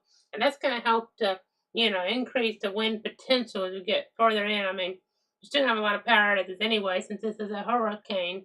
But I mean, the more, long-lasting damage, not just tree damage, power line damage, but, where you really start to have more structural damage, that would come in the form of tornadic activity, unless you're getting a little bit of that with that storm surge closer to the coast here and some of those higher gusts right there, but in those coastal counties with the hurricane warning in play. But again, it's still an impactful situation. I mean, if you look at where we're at here in north central Florida, around Stark, I know we got lucky with Adalia last year, but other than Irma, I mean, you really haven't had, the range of hurricane gust here where we're based at in the 20-something years I've been here. I mean, that was the only one that was kind of on the edge of that, really knocking out the power. I mean, really a lot of tropical storm impacts, or low-end hurricane impacts based on how you want to call it. Really, different storms, Francis, Jean, and then Irma, Just, I mean, those were all, tropical storms slash low wind hurricane impacts when they came here, and they were still a big deal. So this is still a big deal for the Houston area, is what I'm trying to say here this morning. Again, as we continue to give you the very latest here on the ongoing scenario. Again, we have the hurricane, we have it heading this general direction here, and you have that moisture pumping on it. I'm hoping Houston won't get as much of the flooding. Galveston, we'll see. I mean, they had that storm surge and then the rain, so not great, but they're not getting the full brunt of the storm surge. Maybe the absolute worst, like what they have a little bit further on off here, around like Lake Jackson's coastal area per se. So did just get a gust of 79 there on Angleton. That's pretty substantial. Let's zoom on in here. There's Wadsworth. Bear with me as we try to give you the latest here on this situation. I know. Let me go ahead and, okay, so Angleton, trying to get everything, centered geographically. It says up in our system. So let's go ahead and jump on over here if we can. And there you go. You can see right in here, we just had a gust of almost 80 miles an hour. It's not showing up on here, but that was just a little while ago in Brazoria County. So, I mean, that tells you have a lot of wind here and velocity, a lot of the brighter colors. This is a nasty storm system, a nasty hurricane, and the impacts are still starting to add on up, even more so as the situation does progress here. I mean, it was a strengthening hurricane upon landfall, not a weakening one, so still having an impact as we look at things. Now I'm just trying to get related information, just a one-man band here in the weather center. But, it's not a major hurricane landfall or anything like that, but it's still impactful for these folks. And they're still going to have to deal with the impacts for a bit here.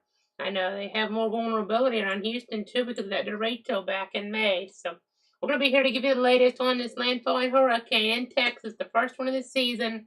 We're just trying to give you everything you need here to protect you, your friends, your family.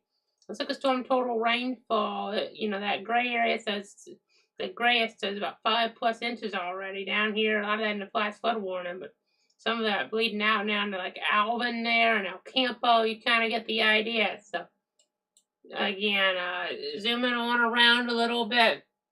This is a pretty small hurricane overall, which is good in that it's not, giving as many folks the impacts, but, that helped it kind of, strengthen up earlier on in the picture. Now, later on in the picture, I mean, we're talking about how, it didn't roll, as wide as it could have, but, it was able to still strengthen up a little bit at landfall again, re-strengthen and cause some issues as we're looking at things. Hopefully that side out, but we can maybe a little quicker. We shall see though. Seeing some different gust reports that aren't very good to see here out of Brazoria County. They don't come up on these sides, but we're now getting a report. These are nasty. I mean, to have an 80-mile-an-hour hurricane and get these gusts, you don't always see this down on the surface. It's going to cause problems. And they already had power outage problems on Galveston reported a little while ago on social media, and around Freeport and Brazoria County, I guess to 92 miles an hour there at 4:17 in the morning. And then Jones Creek to my southwest there at 4:29 here Central Time, 91-mile-an-hour gusts. So some really significant winds being detected here this morning as we try to give you the very latest information. These winds are ones where if you didn't evacuate, you didn't have to because you weren't as vulnerable for the storm surge. Still good thing to be in an interior room. You don't want to trip up on your home. And you don't want to be caught where that tree falls, because then that's a very serious situation. Potentially a matter of life and death, even sadly. So you got to just be mindful of that here as we're looking at things. May just be better to go in an interior room away from windows, even around Houston here in the next several hours. Not a situation maybe as much if you don't have a tree around that could fall, but still be a good thing to stay away from the windows in this case. I mean, if, these winds around Houston may not be enough unless it's a tornado situation. They're like, in most cases have debris to fly through a window, but in an isolated case, it could happen. So again, we're just going to continue to watch things here and they give you the latest. I mean, you can still spin up tornadoes as well. here with the situations. Cat 1 hurricane making landfall on this Monday morning, right after that Independence Day holiday weekend, Roy. Hopefully I wasn't catching people off guard because it's been out there a little longer than some of them you'll see. But the track kept shifting around some a little bit more than you would like. So some folks probably still caught off guard a little bit in the Houston area and southeast Texas. But we'll be back with more at the top of the hour, 6 a.m. Eastern, 5 a.m. Central. So keep it tuned here on alert mode for the situation in Texas as we try to protect you, your friends, and your family on that national level story here. Early morning hours here on July 8th, 2024. So we'll be back here with the latest here again at the top of the hour. Let's go ahead and wrap it up for now, and we'll see you back here in just a little bit.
This is a clouds weather alert.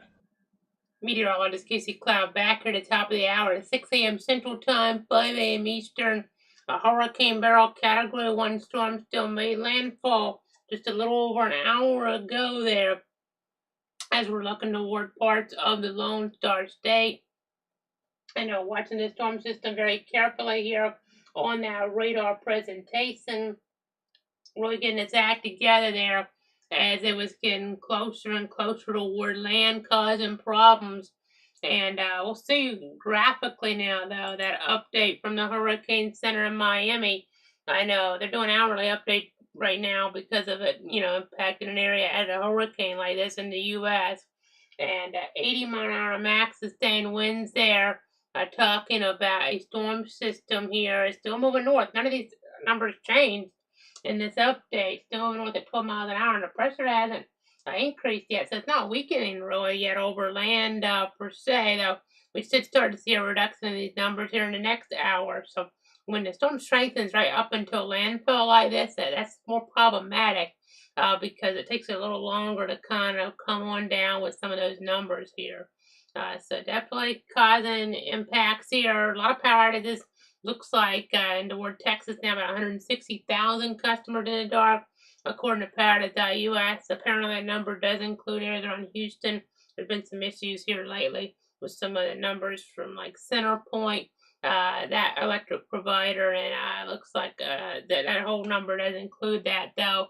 I know looking toward the Houston airport, 58-mile-an-hour gust there recently. Angleton Lake Jacks area, 79-mile-an-hour gust. We also do have a flash flood warning in play here as we switch back on over for the Houston metro area. So let me go ahead and kind of jump over to other mode here. And you already see a couple things that we just had a gust right in Houston, folks, in the 60 range, a damaging wind gust. That type of wind's going to knock out quite a bit of power right there in Houston, over 60, about 65 miles an hour, right in toward Houston there in Harris County. Maybe even a little bit of weak rotation possibly, but just really strong wind nonetheless. Flash flood warning in play. Right now it's a base one, not a considerable or catastrophic, but Brazoria, Chambers, Fort Bend, Galveston, Harris counties, portions of those zones included a 6 a.m. or no, wait, that 8 a.m. Central Time. Doppler radar and automated rain gauges indicated thunderstorms producing heavy rain there across the warned area. Between 2 and 4 inches have fallen. Additional amount of 1 to 3 inches possible there in the warned area. Flash floods either ongoing or expected to begin shortly. And we're talking about areas like Pasadena, Texas, Pearland, Lake City, Sugar Land, Baytown, Missouri City, Texas City, over toward it looks like the Friendswood area, LaPorte, Deer Park, Rosenberg, Alvin, Dickinson, Stafford, South Houston, Bel Air, West University Place, Lamar, Katy, and Santa Fe. So again, flash flood warning here. This green polygon to 8 o'clock Central Time. Just gotta remember, turn around, don't drown. I know if you're not right by the coast, you won't have the storm surge necessarily, but you still have the flooding, and you're gonna have power outages and an isolated tornado threat. So still a hazardous impact for sure. And if you're watching from areas like Conroe, the conditions are starting to deteriorate some, but they're going to get much worse when this band here comes through. Let me go ahead and kind of put a track on here, and you'll be able to see kind of what I'm saying. When this accent starts to come up toward Conroe, things are going to get much worse very quickly. It's a small hurricane, and you can kind of see to back it up a little. This is kind of spiraling that way here. So maybe like in an hour, give or take. It's a little tricky with a tropical system because things don't maybe move as fast sometimes as they look like they're going to move. I mean, the storm's moving about 10 miles an hour. That's 30 miles away from Conroe, that band. So it may take a little while here, longer than what it kind of looks like. And that's part of the problem with the flash flood. Normally you see that, no, that'll be in there in 30 minutes or something. But no, with a tropical cyclone, it's going to be longer. I don't know if it'll be 3 hours with this. I mean, this is sitting right over Houston right now, and that causes problems. I'll kind of measure that another way, because I want to kind of get an idea on that one specific band here. I think it may be going a little bit faster than 10 miles an hour here as we kind of look. I mean, it probably isn't much, but I'm just going to look from 1 hour to the next here, probably about 15 miles. So, it's tricky in that situation here. They're looking maybe like 2 hours for Conroe. They'll really be getting the thick of it, something like that. So again, that just goes to say it's tricky because again, you see this. I mean, it's only one county away, and that means be there quick. But no, not necessarily. The conditions are just going to kind of deteriorate here more and more before you really start to get into that terrible weather scenario. Some of the worst, you're going to get from the storm system. Houston's starting to get some of the worst, not the absolute worst, like they're getting right near the coast, closer to the center, but for Houston, where they're oriented with this track and the like, it'll be some of the worst of the weather they're going to probably get. And getting, in Houston here, for the next little bit. So, you just got to be really cognizant of that there in Harris County as we're tracking things here, as we're monitoring these tropical cyclone situations here on this July 8th. We're monitoring this one, 2024. Now, something else we got to watch here too. Let me go ahead and go back on over to another mode. I want to see that track here. And you can see, a remnant of this will spread some flooding, maybe even in Missouri, a tornado threat, over to the east of this track even. Maybe a little more favorable for that, but we'll continue to watch things. Again, you see this as a relatively small hurricane, and that's good in some ways here.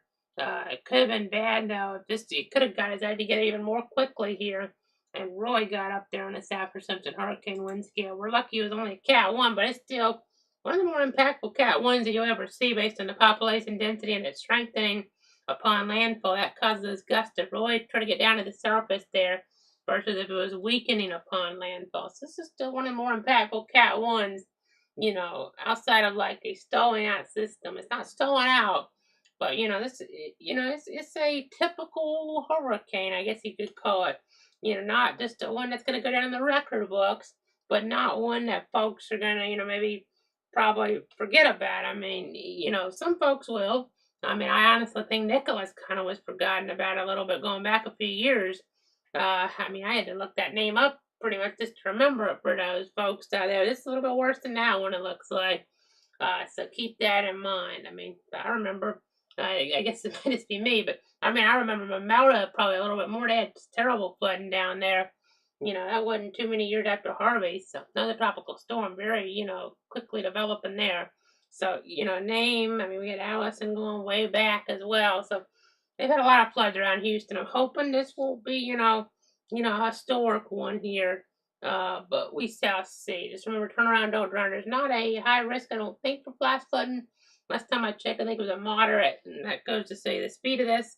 But still, 10 inches of rain over, half a day, give or take, is still significant. Somebody could get 15 even over half a day. So hopefully it's not going to be right in the most populated area with all that concrete, because that really causes urban flooding problems, and that's where you would start to lean toward instead of maybe a considerable threat, like threatening, whether you lean toward a catastrophic threat, an emergency situation. So that's kind of where we're at with that. Let's go ahead and go back on over toward the other mode. Let me go ahead and go back on over toward the other mode here. I know our computer's working really hard. You probably can hear in the background, but it's all about protecting you, your friend, your friends, and your family here. I know we got multiple computers on the case here for sure this morning, and you can see around Houston. You can see those winds there. Reading pretty significant. I know some of these are a little bit higher up these sensors, but still significant numbers here. Just trying to give you the very latest here to keep you guys safe out there this morning. Seeing that eye there, I'm pretty much all on shore now there in Matagorda County. And then all this action here, a lot of it, even though we had a lot of wind right on the west, there's more rain and more spread out wind, it would seem, on the east side here of this. There's even a big band hand down in the Gulf. Look at that off the coast of Lake Brownsville. You have a Teo and Charlie situation, and whoever kind of gets into that later on is going to have problems with flooding, I would think, maybe even a lingering tornado threat. But hopefully that's not going to be right in Houston. Hopefully it's a less popular area. Hopefully that weakens some. but we South Sea. So we'll be back at the bottom of the hour, 6:30 a.m. Eastern, 5:30 a.m. Central or more. It's still a hurricane, even an hour after landfall. Sometimes a Cat 1, it'll weaken down pretty quick to a tropical storm. Still impactful then, but it's not doing it quite as quick since it was strengthened upon landfall. So we're going to be here at the Weather Center for you.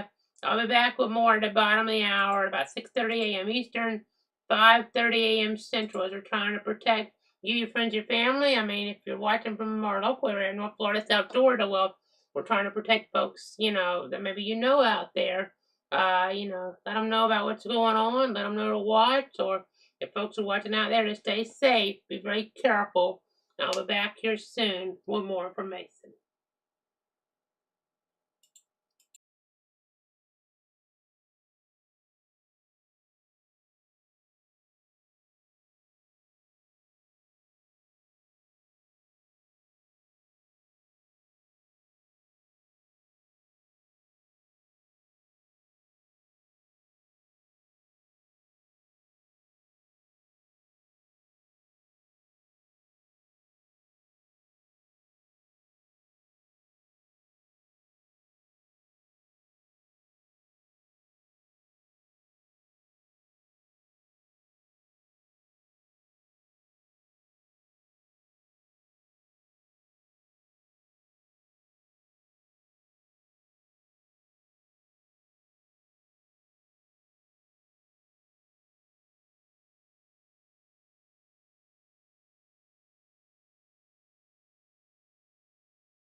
This is a clouds weather alert.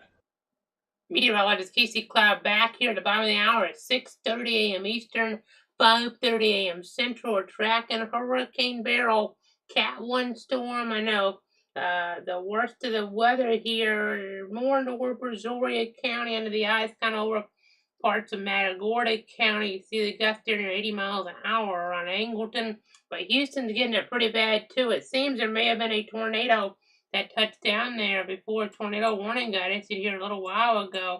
There was a debris signature showing up on Doppler here as we got back a little bit earlier on in the timeline, it appears. So you see the rotation there northeast of Pasadena, and then I kind of put this into motion right in there. I'll kind of try to get the correlation coefficient to align here, and you'll kind of see what I'm talking about a little bit. I know I try to get this set up just right, but you can kind of see things. I think it's that area right here. I was looking at another product a moment ago, but definitely kind of telling the story nonetheless that you got to be really careful here with these tornadic situations. I mean, as you're kind of looking at things here, let me go to our other mode real quick. But these tornadic situations can be very random here in nature and tropical setups. They can sometimes go undetected by Doppler radar technology, even here, for a moment, and then by the time they're seen, the tornado's already been on the ground. So that's kind of the storyline there right now. I know, just monitoring the scenario, just trying to give you the latest. I want to check something else on radar. Looks like there's a little bit of an issue with the Doppler right now. Let me see if I can switch over to another source. Okay, here we go. We're going to try to switch to a different source here on our other mode. I might even try to low back correlation coefficient. Wasn't showing as good as I wanted it to show it. Let me go ahead and yeah, you can kind of see it now.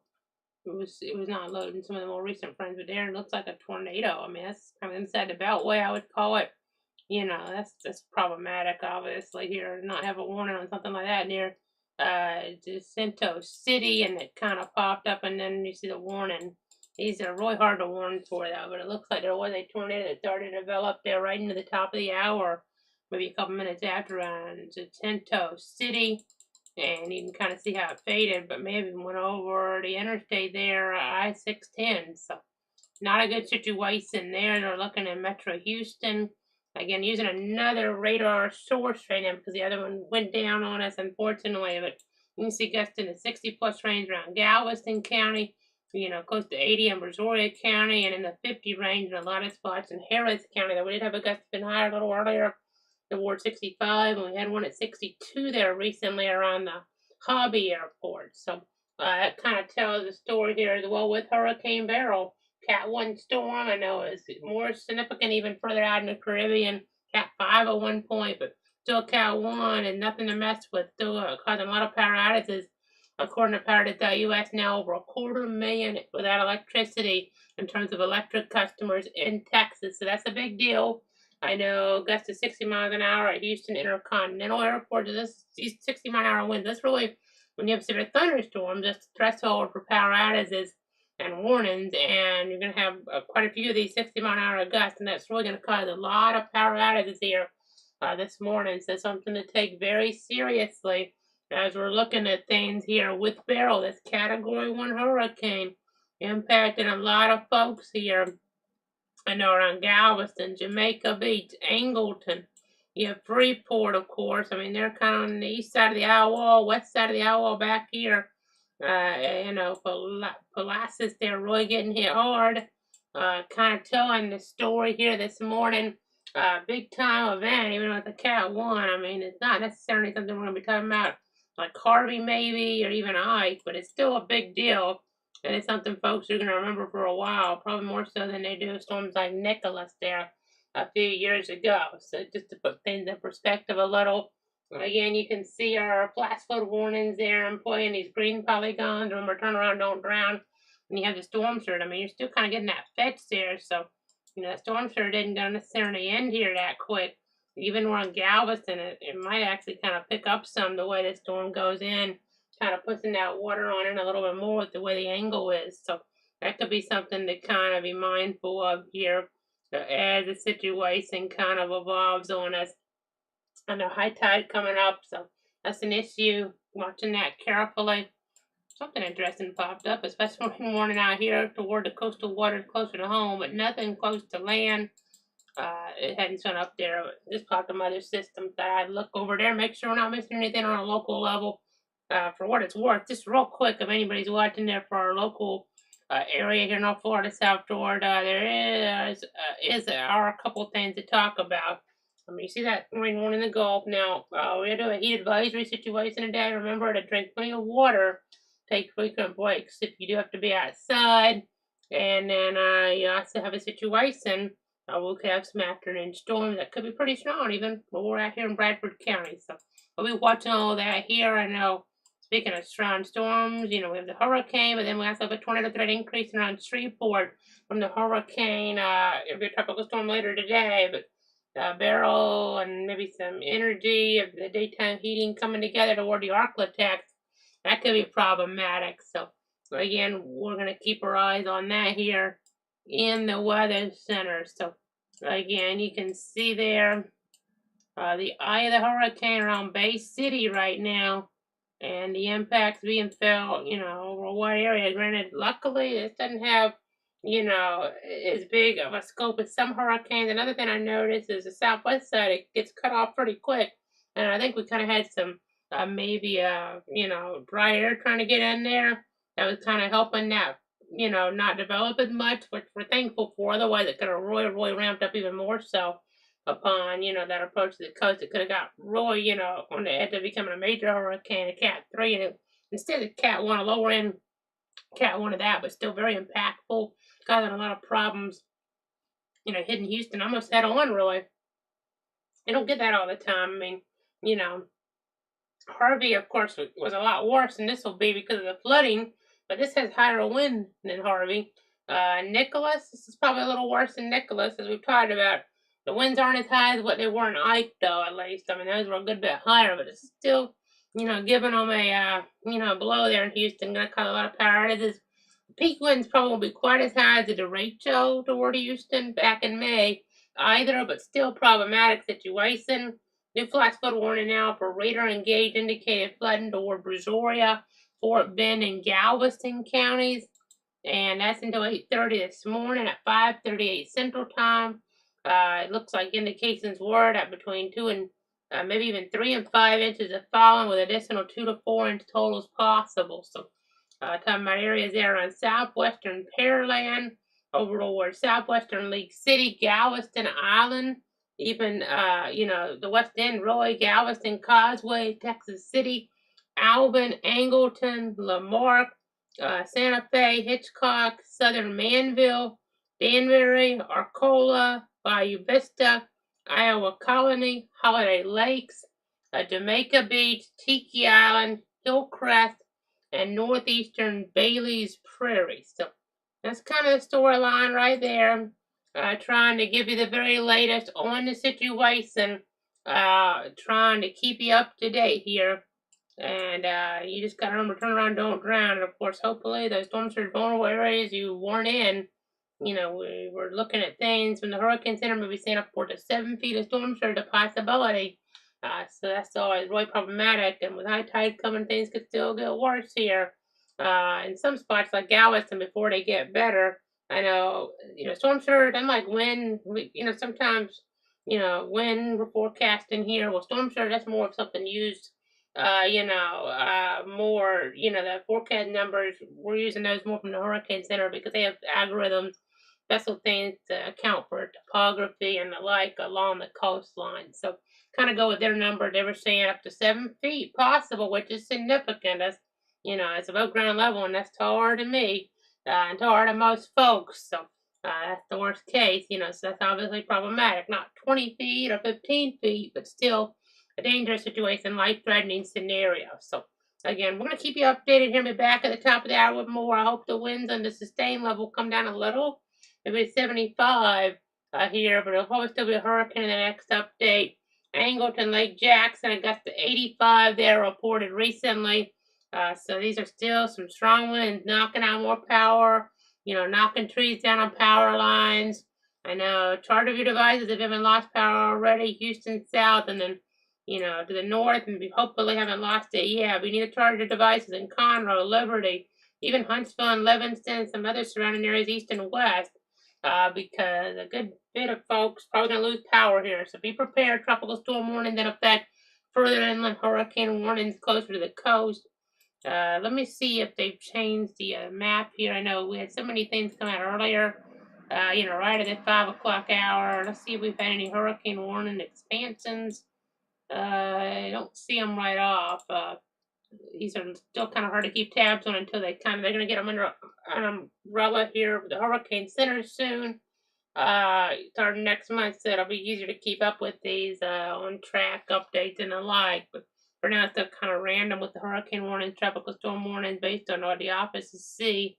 You don't see the hurricane warning further in on this.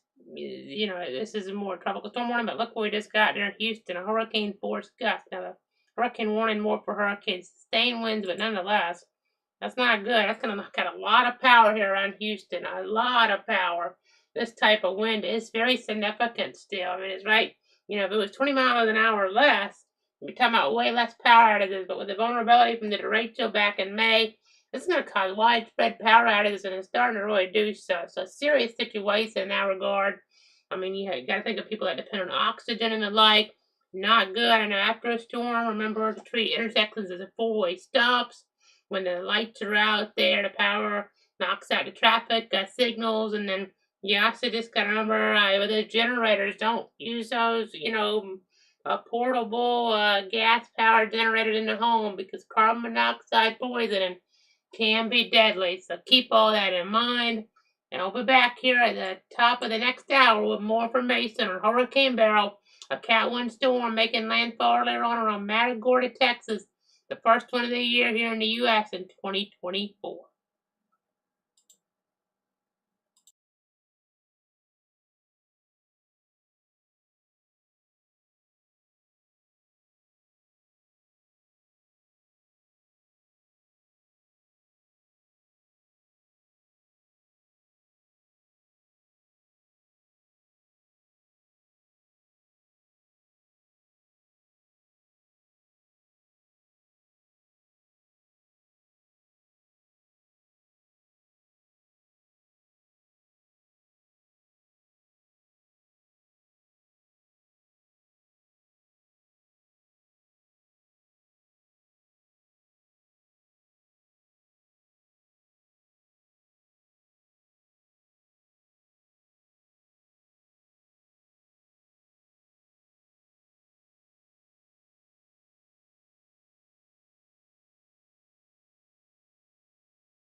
This is a clouds weather alert. Meteorologist Casey Cloud back at the top of the hour at 6 o'clock a.m. Central, 7 a.m. Eastern. We had Beryl make landfall there around Matagorda, Texas, about 2 hours ago or so now, if you're just waking up here. And we're just getting a tropical cyclone update in just now. It had 80-mile-an-hour winds in the last hour. That's what it had at landfall. And we'll check on that here in a moment. It's kind of running right on time. Normally they run a little, a little ahead. So we can kind of get that to you here right before we come and we get it prepared and have it for you when we get on. But you see the eye of the hurricane here.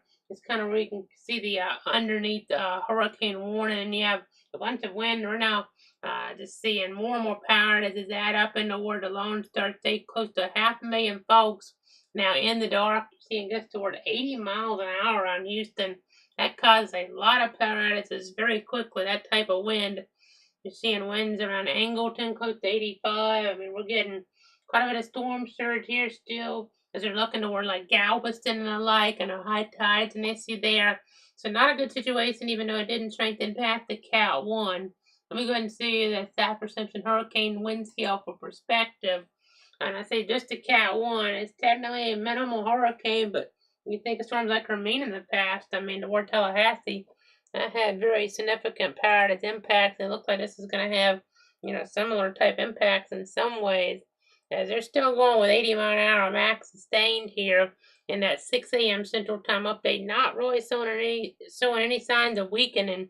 979 millibars. I know we've been with you here since the, wee hours there in the night. I mean, about 3 o'clock Eastern, 2 o'clock Central, we came on.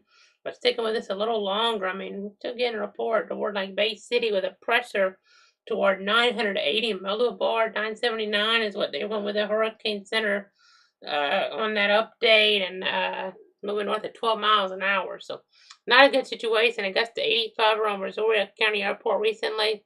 This storm just doesn't want to weaken. I mean, even in Louisiana, we're not getting a gust around La Porte at 61 miles an hour. So not great here. This time doesn't want to give up here yet, and it's not showing any signs of weakening. Right by the Gulf of Mexico still.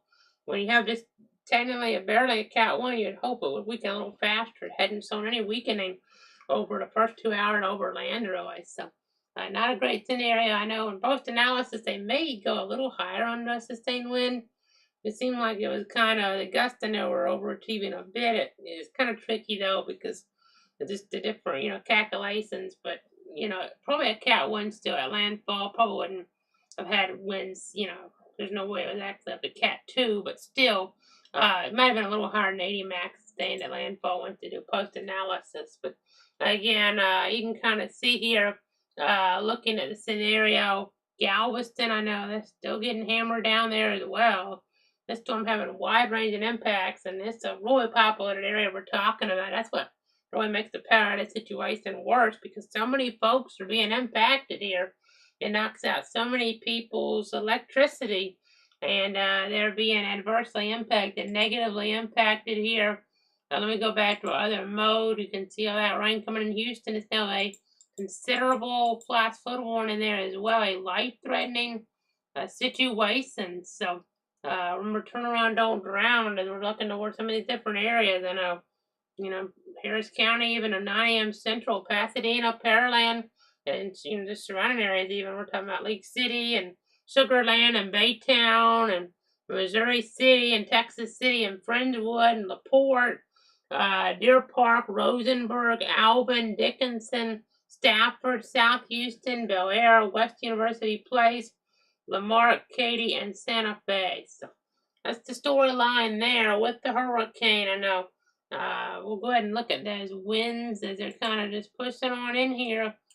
Some of that surge, I mean, you can see it further to the west. I mean, you're not going to have it as much, because as I zoom out and move this a little, you can kind of see you have the winds in a different direction further back, but in here you have the wind kind of pushing on in that water here, and that's problematic, obviously, building things up and causing flooding, coastal inundation, significant problems, and then you have the heavy rain on top of things causing flash flooding. So if you do have to go out, which you really shouldn't, based on the danger of trees falling, tornadoes, causing even worse damage, the flooding, the surge in some places. I mean, it's everything coming together. But remember, turn around, don't drown. Otherwise, here. I mean, just kind of the storyline. Uh, you know, I mean, that's really important to keep in mind. And we're gonna keep on watching things here. You can see, back behind on the western side of this, not as much moisture. At least that helped Victoria out, I know. Port O'Connor didn't get quite as lucky because of the surge that came in, and they had some pretty nasty wind knocking out power there. But Victoria got pretty lucky, it would seem, there in Victoria County compared to what they could have got. Corpus Christi got pretty lucky as well.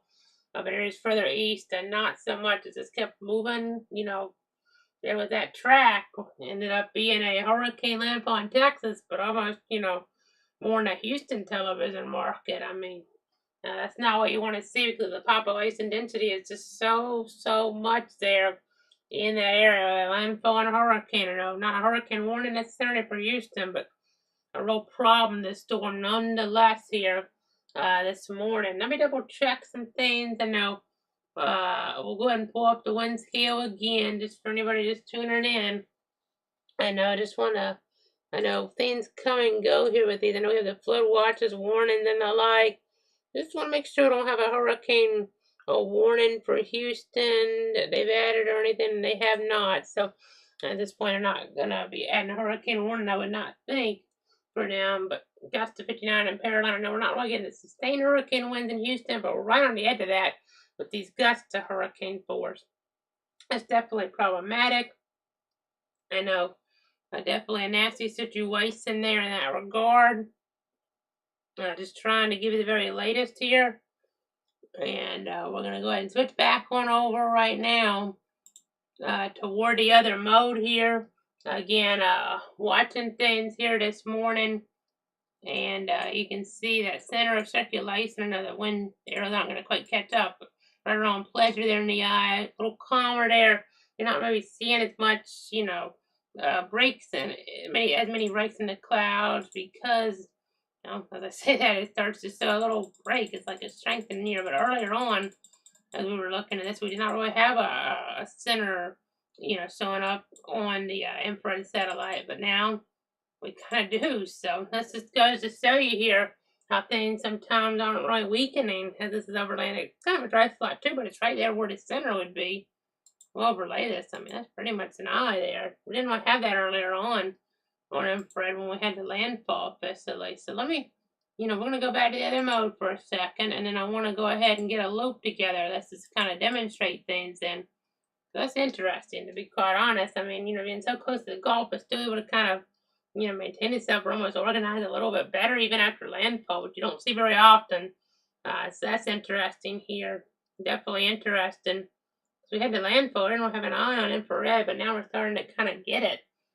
That's almost unheard of, to be quite honest. I know we've had storms, maybe, I know Faye kind of went across the South Florida area, and we had things kind of above at points, I believe, and then Wilma, so sometimes things don't always weaken right, at points over land, but generally storms are going to weaken pretty quick over land. So let's go ahead and go on over to other mode here. I know it took a while for other storms like Ida, I think it was, to weaken there toward Louisiana and New Orleans, going back several years. So as we're looking back and toward that timeline, tracking the situation, I say several years, there was just a few, but you kind of get the idea here. As we're looking at things, you kind of see the center there. Okay, you can really see the eye, and then now we start to see it pop on out here on us. So that's an interesting situation. So again, not great. I mean, almost helps it kind of maintain itself a little bit better here. So you don't have as many of the coldest cloud tops at least, but really not weakening. This had a gust there over 80 miles an hour to Houston Dunn airport sensor. So that's not great either. We have a lot of power outages. This is overachieving a little bit, to be quite honest, of some of the forecasts. Not by much, but a little bit. I mean, they were still pretty aggressive, but This is a little bit worse, to be quite honest, than maybe what you were hoping for. At least you're hoping with it being a Cat 1 that we wouldn't get these type of numbers in Houston, but we're getting these really nasty winds right in town. It was important to prepare, and this is why, because power's gonna be out now in some areas for, several days even. I mean, I remember after Ike, this in his bed at Ike, had power out a while. So there's gonna be a recovery process there from this Category 1 hurricane around Houston for sure. So again, been with you here since the overnight hours, since around 3 o'clock. I know we had the radar streaming since it became a hurricane getting around midnight. But we're back with another update here at the bottom of the hour as we continue to track things here this morning. So keep it tuned to Cloud to Weather. I know we'll eventually transition over to more of just a radar stream with this. That's the plan at least. So hopefully we'll be able to do that. If not, maybe, after a while, just start another stream. But we'll just kind of see how things progress here with the timeline. We'll back in at about 6:30 Central Time, 7:30 Eastern, with another update on Hurricane Beryl, a Cat 1 hurricane making landfall in the U.S. It's the first one to hit the U.S. this year.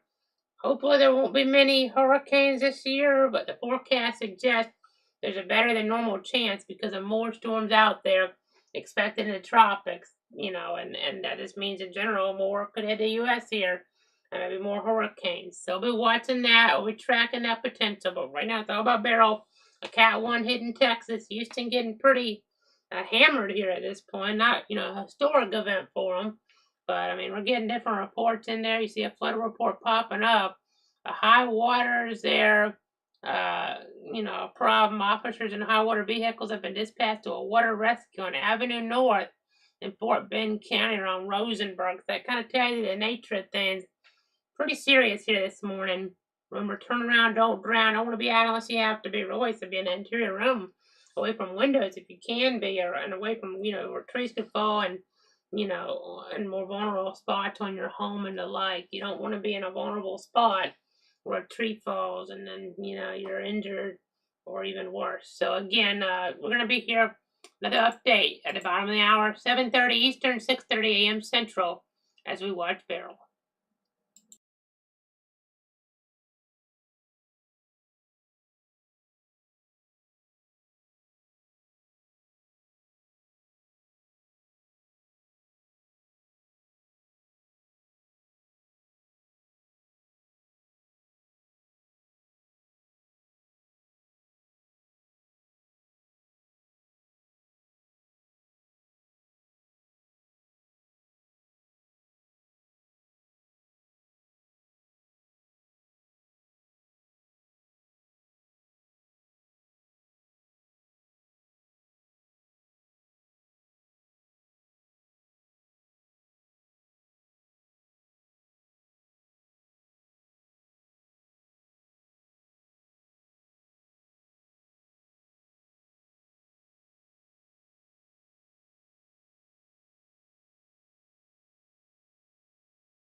This is a clouds weather alert.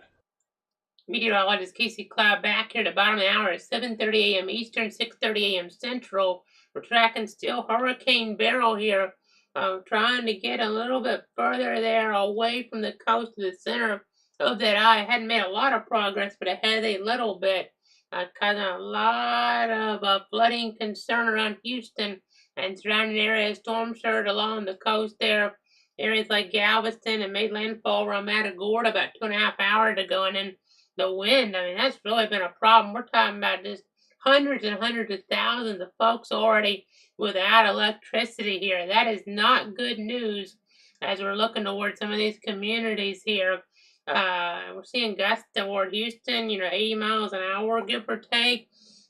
Honestly, I mean, I know the criteria is for sustained wind to have a hurricane warning, but the way things have set up, it seems, that kind of probably was there in hindsight.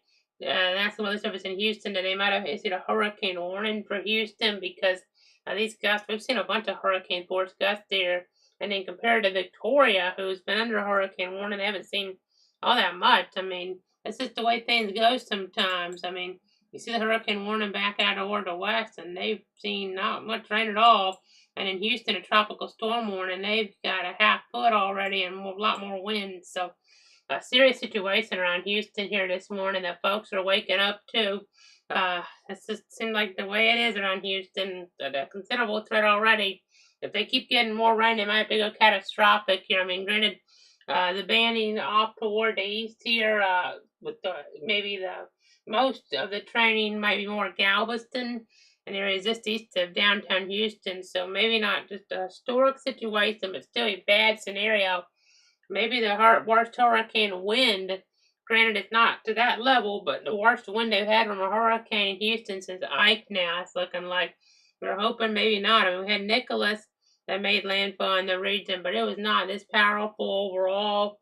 Beryl, I mean, that was a situation you have to go back there in the timeline for, but still, I mean, you've had other hurricanes that haven't been as impactful for Houston as this one. You had Harvey, that was a lot more rain, though. That was still a more damaging system, no doubt, for Houston than this will be because that was 50 inches of rain for some areas. This is the most, 15 or so inches. So because it's moving a lot quicker, but still a problem nonetheless here. I mean, you think of just so many different storms and this wind impact is substantial around Houston, and to gone back into a hurricane on landfall, Cat 1 with 80 max sustained winds, but really, an unusual fast and getting a lot of reports that match up to this. I mean, we didn't get that much. Dahlia was a 3 when it hit, and it still stayed in the post analysis a 3, a Cat 3, just technically right on the edge of just being it was just a major hurricane. And we didn't get that much higher in that report, and then what we're seeing here, granted, there were a lot less sensors, but this is causing big problems here in Houston, folks. I mean, and surrounding areas, Galveston, Matagorda County, Brazoria County. I mean, those counties are less populated, Matagorda and Brazoria, but they got it even worse. But the reports are going to take a little while to cycle in. But there's just so much population in Houston, and they're getting the brunt of this. This is not a good situation for them. Not historic. Harvey was worse. Ike was worse overall, but still a problem. I mean, you have the damage from the derecho back in May, and this is exploiting those vulnerabilities here, to be quite honest. So, not a good situation.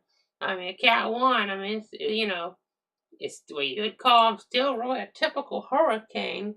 But the thing about it is, I mean, no hurricane's typical, but I mean, this is a storm that's going to have a little bit more impact than most Cat 1s. So, not a storm we're going to just remember forever like Irma or Michael or Katrina or Harvey or Ike. But it's still going to be a storm, or because of what happened in the Caribbean, probably get retired because of that. But, it's not that far off. I mean, Dahlia didn't get retired. Well, the impact from this, even though it's a 1 instead of a 3, in the U.S. might end up being more in terms of money damages, to be quite honest, because of the population density involved here. Going right into Houston, that's just how things go, unfortunately, it seems, with damaging weather events over the years. So, not a good thing here. All this wind reports 70, 80 mile an hour gusts, and hour after hour, right in Houston, right in Harris County, right in the metro. Not a good scenario for these folks here at all. Just a serious one. Again, kind of wish they would have issued a hurricane warning, to be quite honest. I know maybe not quite technically meeting the criteria, but in hindsight, I think it might have been the best thing to do, because this is having an impact here in Houston that's pretty substantial. But it's just, again, tricky situation. We were expecting the weather community. And the Hurricane Center is really focusing on northern Mexico. I think in southern Texas there for a while. The Cat 1, it ended up being a Cat 1 much further up the coast. We're thinking it'd be Corpus Christi, Port O'Connor, went even further north of that, all the way up to Matagorda here, and not really put Houston in the worst and the thick of things here. So, not a good situation for those folks in Harris County, in the metro. I mean, it's not something, like an Andrew or anything like that. I mean, it's not going to be just, widespread devastation. It's not like Laura, but it's still a very significant event that folks are going to remember for years there around Houston, despite it not just wiping away things, except maybe a storm surge area could have a few, things wiped away, or a tornado could end up doing that. But overall, it's not going to wipe things away like those storms, but it's causing a lot of problems, a lot of inconvenience, a lot of issues for these folks here. This is an unusually impactful Category 1 hurricane here this morning, as we're looking, because if it would have just, if we would have got things, the worst of this to hit just a little further west of Houston, there's a lot less population there. Instead, it hit the center landfall west of Houston, so it put some of the worst of the weather right in Houston, right in the population density here. And now we're having, hundreds of thousands of folks in the dark. And we took our parallel numbers here. They're just going up very rapidly. We're probably close to 1 million customers in the dark now in the state of Texas. I mean, that's how quickly things are evolving on us. It's not a good scenario here to be in by any stretch of the imagination. So, trying to get an official number. Don't have it right now, but, the numbers are just going up rapidly. So, there's some issues with some of those numbers. So, but a lot of folks in the dark. Your charger devices, if you haven't lost power already. Areas like Connor, maybe you haven't lost the power yet, haven't lost electricity yet. Charger devices, power could be out for a few days, So be prepared. I mean, hopefully you stocked up on water. We said that the hurricane hit up today last week, and it was really needed, unfortunately. I know, Augusta 58 at Houston Executive Airport. Got 78 there at Houston done. Not good news, causing a lot of trees to fall, a lot of power lines to fall, that potential for power poles to fall here as well. So really not good. Not a good situation. Could be worse, but it's still pretty bad here. Because of right where it's hidden. It's causing, about as many issues as you could have from a Cat 1.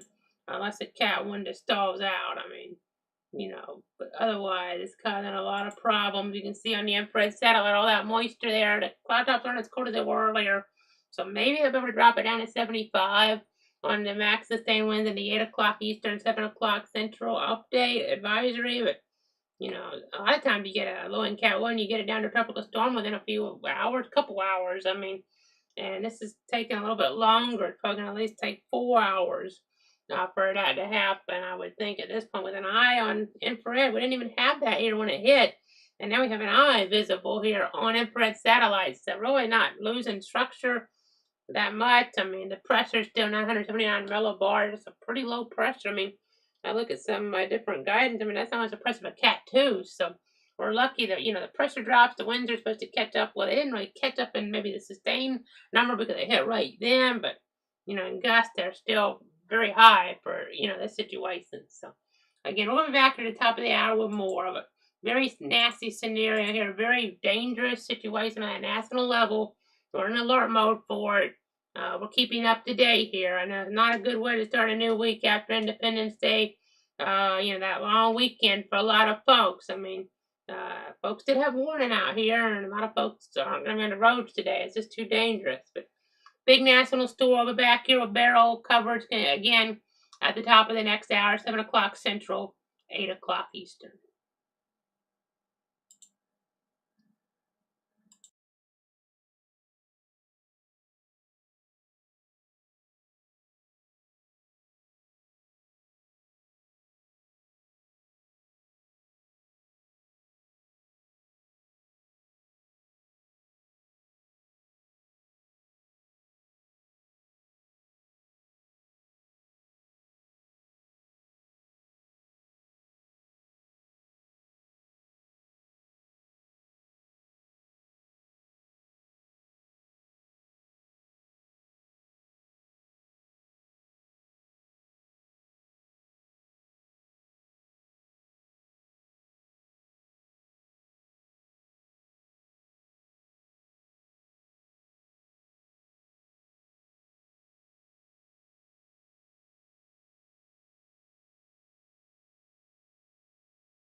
This is a clouds weather alert. Meteorologist Casey Cloud back here at the top of the hour. It's 8 o'clock Eastern, 7 o'clock Central, and we still have a Category 1 hurricane even a few hours after landfall. That's what it made landfall as toward Matagorda, Texas. The 80-mile-an-hour max sustained winds. And the newest update just came in. I was just kidding it here into our system. The winds are finally down a little bit, but only to 75. That's still significant here, obviously. That present movement north at 12 miles an hour, and the pressure only up 1 millibar, so it's not weakening very quickly at all. Still in that close proximity to the Gulf of Mexico here. So things are kind of taking a slow period to wind on down here as we go ahead and look at the scenario. And let me go ahead and go on over right now toward another look at things. I know you can see our hurricane again, Houston, Harris County, getting into the action here still pretty substantially. It could even get a little bit worse, especially maybe on the west side of Houston, we shall see. And then as you kind of look here, I know closer toward the hurricane that eye wall, really well defined there as I kind of point that out right now, right in there. So that could even have a little bit stronger wind with it here over the next little bit. So we'll be watching that situation. You see the winds, north of Houston picking up 50, 60 miles an hour or so. In that range, even, a little bit higher as we're looking. 66 miles an hour there. And so Conroe, things will get worse for you guys there in Montgomery County over the next little bit as we're looking at this situation develop. The situation evolve. I know it's still, again, a Cat 1 hurricane on that South Perception hurricane wind scale, still having a big impact, though, really hundreds of thousands of folks without electricity here this morning. That's a big deal, obviously, and it could take a while to get the power back on, and more folks, with it still being a hurricane, are going to be losing power as the storm system tracks north here, Conroe and areas, further north. You talk about areas there, even like in Waller County and other surrounding counties. Just turn those devices off because this is still having a pretty big impact. It reminds me of Permine in some ways in Tallahassee in 2016. Had a lot of power outages, but this is a lot more population than Tallahassee even that's seeing the power outages. So not a great situation here. Really getting these winds to verify down toward the surface. So, the gusts maybe aren't quite as high in their peaks now as they were earlier on this morning, but still, 65 miles an hour. So that's severe type of wind, and to have that many type of those numbers here showing up, that means in those neighborhoods, a lot of folks are losing power, and it adds up here pretty quickly. The winds, they're not like a super thunderstorm either where they, you get one gust and then it's over. This is just, hour after hour, it causes more problems when you get multiple gusts like this. So that's problematic, obviously, as we're looking at things. This is just, it's pretty well defined on radar still around Pledger, Texas, so it's trying to make some progress, but hadn't made a whole bunch yet, really. And then let's go to the infrared here, the infrared satellite. You can see a lot of the cold cloud tops, at least that high feature that we were having is kind of going away again on that. It didn't have it when it first made landfall here this morning. Then it kind of got that, and it's kind of going back away again at least. But a lot of nasty action, even headed in the Houston direction there with the purple Dakota cloud tops. That's not great. This is an overachieving situation here for sure, as I've alluded to here this morning. Several flash flood warnings here in play as well. So definitely telling that weather story here as the situation does develop. So again, I'm watching it very carefully here in toward the weather center. We'll be back with more here at the bottom of the hour as the situation does evolve. The news right now is still a Cat 1 hurricane. I know that storms are still a problem there as you're looking toward areas like Galveston and off toward the west even, of that as we get in tighter. And you see areas like Freeport even, kind of on the edge of the worst of that. Tornado watch still in play. More tornado watch is expected as this gets further on in and away from the coast. So an ever-evolving situation, even a gust in LaPorte, Louisiana, to about 60 miles an hour. So So that tells a story. Still a hurricane, and it's over Texas, over southeast Texas here this morning. So really, it's just advised, to stay home for those folks out that way. If you're watching an area to have relatives, friends in that area, make sure they're staying home because there's going to be trees that are falling, more of them, power lines falling, some power poles. Just not a good combination. Flooding on the roads, turn around, don't drown, and storm surge as well. The forecast has been for up to 7 feet of that here in some cases. The worst cases there in, Galveston, the way the water's, still coming in there, and it's around the high tide period. That's problematic as well. So we'll have more at 8:30 Eastern, 7:30 Central, and another update. So keep it tuned here on this live coverage of Hurricane Beryl from Cloud Weather.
This is a clouds weather alert. Meteorologist Casey Cloud back here at the bottom of the hour. It's 8:30 Eastern, 7:30 Central, and we're still tracking Beryl as a Category 1 hurricane, even though it made landfall about 3.5 hours ago there around Matagorda there in Texas. You can still see that heavy rain in the picture, a tornado watch, a bunch of flash flood warnings. I mean, that, goes along with that heavy rain threat. And you even had the wind still pushing in some of that storm surge in areas like Galveston. And then, of course, some very significant wind speeds causing hundreds of thousands of customers to be in the dark. So, not a good situation as we're looking toward these communities here. Definitely not what you want to see as we're looking toward some of these spots. I mean, at least we don't have any flash flood emergencies. It doesn't look like yet, but I know these winds, they're not as high as they were when we were seeing gusts in the 70 and 80 range. Now, right now, the reports are more in the 60 range. You can see there that the Iowa wall, we may not have as many reports. I mean, some of the sites are down around Richmond and Fort Bend County, maybe. There could be higher winds in Angleton and Brazoria County there. I know could be higher winds than what we're seeing. But as we're looking at information, I know in Harris County, a large tree was down near the intersection of it looks like a Winchester Lane and Kirkwood Road around Bunker Hill Villa. I know this is just one of many trees I'm sure that's down. And then in League City and Galveston County, an NWS employee, that's where they're based, League City, a metal light pole was down in a vehicle in a parking lot near the intersections of I-45 and Highway 96. So not what you want to see there. I know LaPorte, Louisiana, got to 62 miles an hour. Gust recently to 66 now at the Houston Dunn reporting site. So some significant winds, maybe not quite as strong as they were, though we again maybe not getting all the information. The update at 8 o'clock Eastern, 7 o'clock Central did finally bring the winds from 80 down to 75. So the next time the winds get brought down, it'll be down to a strong tropical storm. But tropical storms can still have big impacts. And this is still, an impactful scenario. Granted, it's not one that's stalling out like we've seen in this part of the country at the points, but still many inches of rain. Not a good situation. Got to remember to turn around, don't drown here as we're looking toward these flash flood warnings. I know you see all these winds around Houston. Well, Conroe so far it hadn't been too bad, but that's probably going to change here. You see the winds just to the south are quite a bit stronger.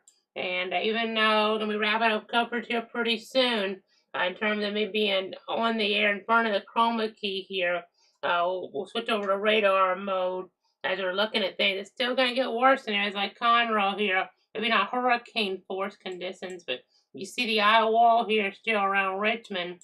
Hopefully by the time it gets, up into more Montgomery County, and Conroe especially, things will have weakened down where this is a tropical storm, a strong tropical storm. But, around Tomball, Jersey Village, it's not a guarantee it's going to be a tropical storm at that point in time. Not going to make much of a difference, 5 or 10 miles an hour, but that is already areas that could get some of the stronger winds. I mean, this is where we have some of the strongest wind kind of in here. And then that's coming up towards Jersey Village and Tomball, maybe even more so, than areas around the Houston / John Dunn, hella stuff there. So again, as we look at some of the information, I'm just continuing to watch things here very carefully. I know there's the eye centered on Damon, Texas now, so kind of, it's kind of on maybe the Fort Bend / Brazoria / Matagorda County line. But, a lot of the worst of the weather's on the northeast side, and as we're riding to Houston here, that is problematic as we're looking at things. That's definitely not what you want to see. I know Angleton's still getting it pretty nasty there. Again, this storm system, it is weakening. It's just kind of a tricky situation because if this goes like 10 miles further west here, some of the worst of this, then you're not going to get it in Houston. But right in Houston, if that does end up kind of coming on in there, we're just going to have to be, a little more concerned there. Granted, I know, let me switch a couple things up because our radars, we just switch some radar information up.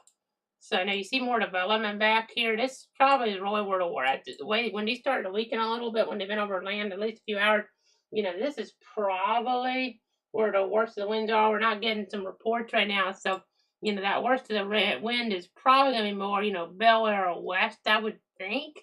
You never know here. There's so many sites in Houston, too. You might get a pretty high gusted high, elevation even, but Jersey Village up toward Tomball, you have areas like that. Those would probably be the ones that really get into some pretty substantial wind. Conroe, still pretty bad.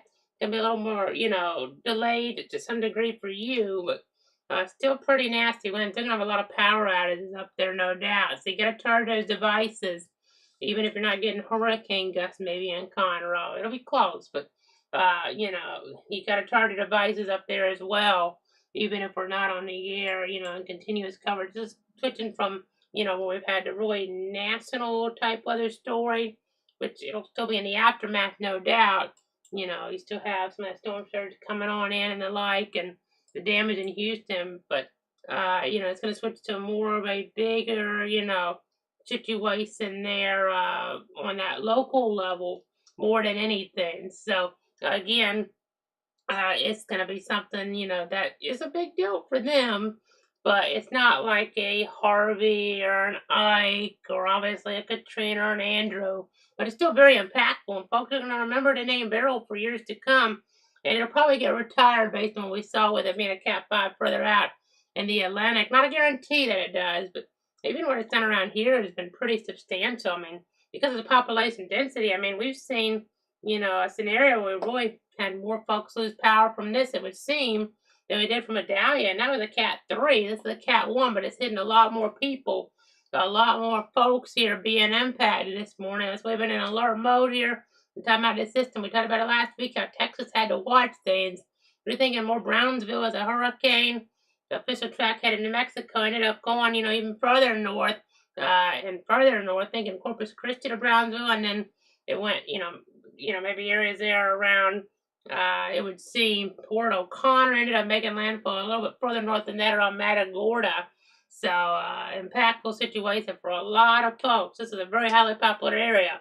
It's not really where you want to see a hurricane, even a minimal one by definition hit. As we just got a gust there, it looks like delayed from about 25 minutes ago in Houston to 74 miles an hour hurricane force. So that's not what you want to see either. Extensive of flash flood warning for Missouri and Matagorda counties. So nasty situation there as well. Let's just keep watching things here. Keep tracking them. I know pretty strong we're going to transition. We'll end this stream and go to just a radar stream here.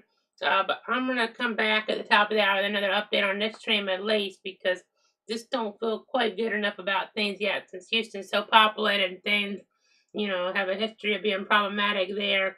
Worse than maybe what you would, expect even sometimes, because there's so many folks. I mean, and getting reports now of parts of I-10 in the Houston area flooded, especially 2 miles west-northwest Zatinto City. So we'll move back here to the top of the hour with another update here.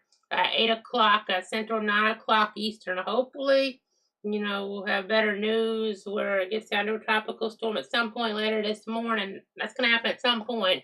Be good if it was in that next update here if they start doing, those updates, a little bit longer, because there's a chance they could just go ahead and go to the intermediate type updates again and not do the hourly position updates. But I think once it becomes a tropical storm again, that's when they would shift back over to just doing the normal updates instead of every hour. So again, we'll be here with the latest. I'll be back at 8 o'clock Central, 9 o'clock Eastern with another update on Hurricane Beryl impacting Texas in a severe way.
This is a clouds weather alert. Meteorologist Casey Cloud back here at the top of the hour. It's 9 o'clock Eastern, 8 o'clock Central, and the newest information just coming in from the National Hurricane Center there in Miami. And they're still keeping it a Category 1 hurricane with max sustained winds there at 75 miles an hour. So let's go ahead and say that Saffir-Simpson hurricane wind scale. I know it's, the lowest part of it per se, but still an impactful situation. Over 1 million folks in the dark right now. 1 million customers, and that's not what you want to see, obviously. So, my thoughts and prayers go out to them out there in the Lone Star State as we're looking at the situation. I mean, things do look justified here as we're looking at some of the latest gusts come on in. I know as we get down toward Houston, you see a gust toward about 80 miles an hour or so. That's just in the last few minutes popping on up. So that's not what you want to see at all if you're around Houston. I mean, that is very problematic, obviously, in toward parts of Harris County, causing more damage, more power outages, and the like there. So that wind, we didn't have observations for a little while, but now, getting to some of that edge here, getting the observations, and we're not seeing, numbers that we like to see here at this point. So that's kind of what we're dealing with there. I know the eye is further back out here, but the eye wall kind of wraps around, and it looks like even this part of the eye wall is pretty intense from Alvin over right into Houston now. So, right in the downtown area of Houston, you can kind of see here with this as this kind of is a revolving situation. It kind of reminds me of Irma when it was going from a hurricane to tropical storm in our area. It kind of had this northern edge here, but even I pointed it out, even the eastern edge there, as well as so on hurricane force type of conditions. So, I mean, the eye wall coming into Houston of a hurricane. I know technically, unless they did it here in the last little bit, they never actually upgraded them to a hurricane warning, but some really serious conditions for those folks there. Johnson Space Center employee reported a large tree down near Meyer Avenue. So you're getting trees to fall in a lot of places here, and the power outage numbers, just going to keep going up. And the more power outages there are, obviously, the longer it's going to take to restore power for folks from this hurricane. So a big time impact for sure. A lot of flash flooding. Granted, once Houston kind of get past this eye wall, they may be in a little bit, a better spot in other areas off toward the east because of the trend of the rain looks to be further off there, Galveston up to Liberty and the like. I know Conroe is finally starting to see their gust numbers going up, and it's going to get a lot worse there compared to what it's been. Charger devices if you haven't lost power further north, but many folks have lost power right around Houston here this morning.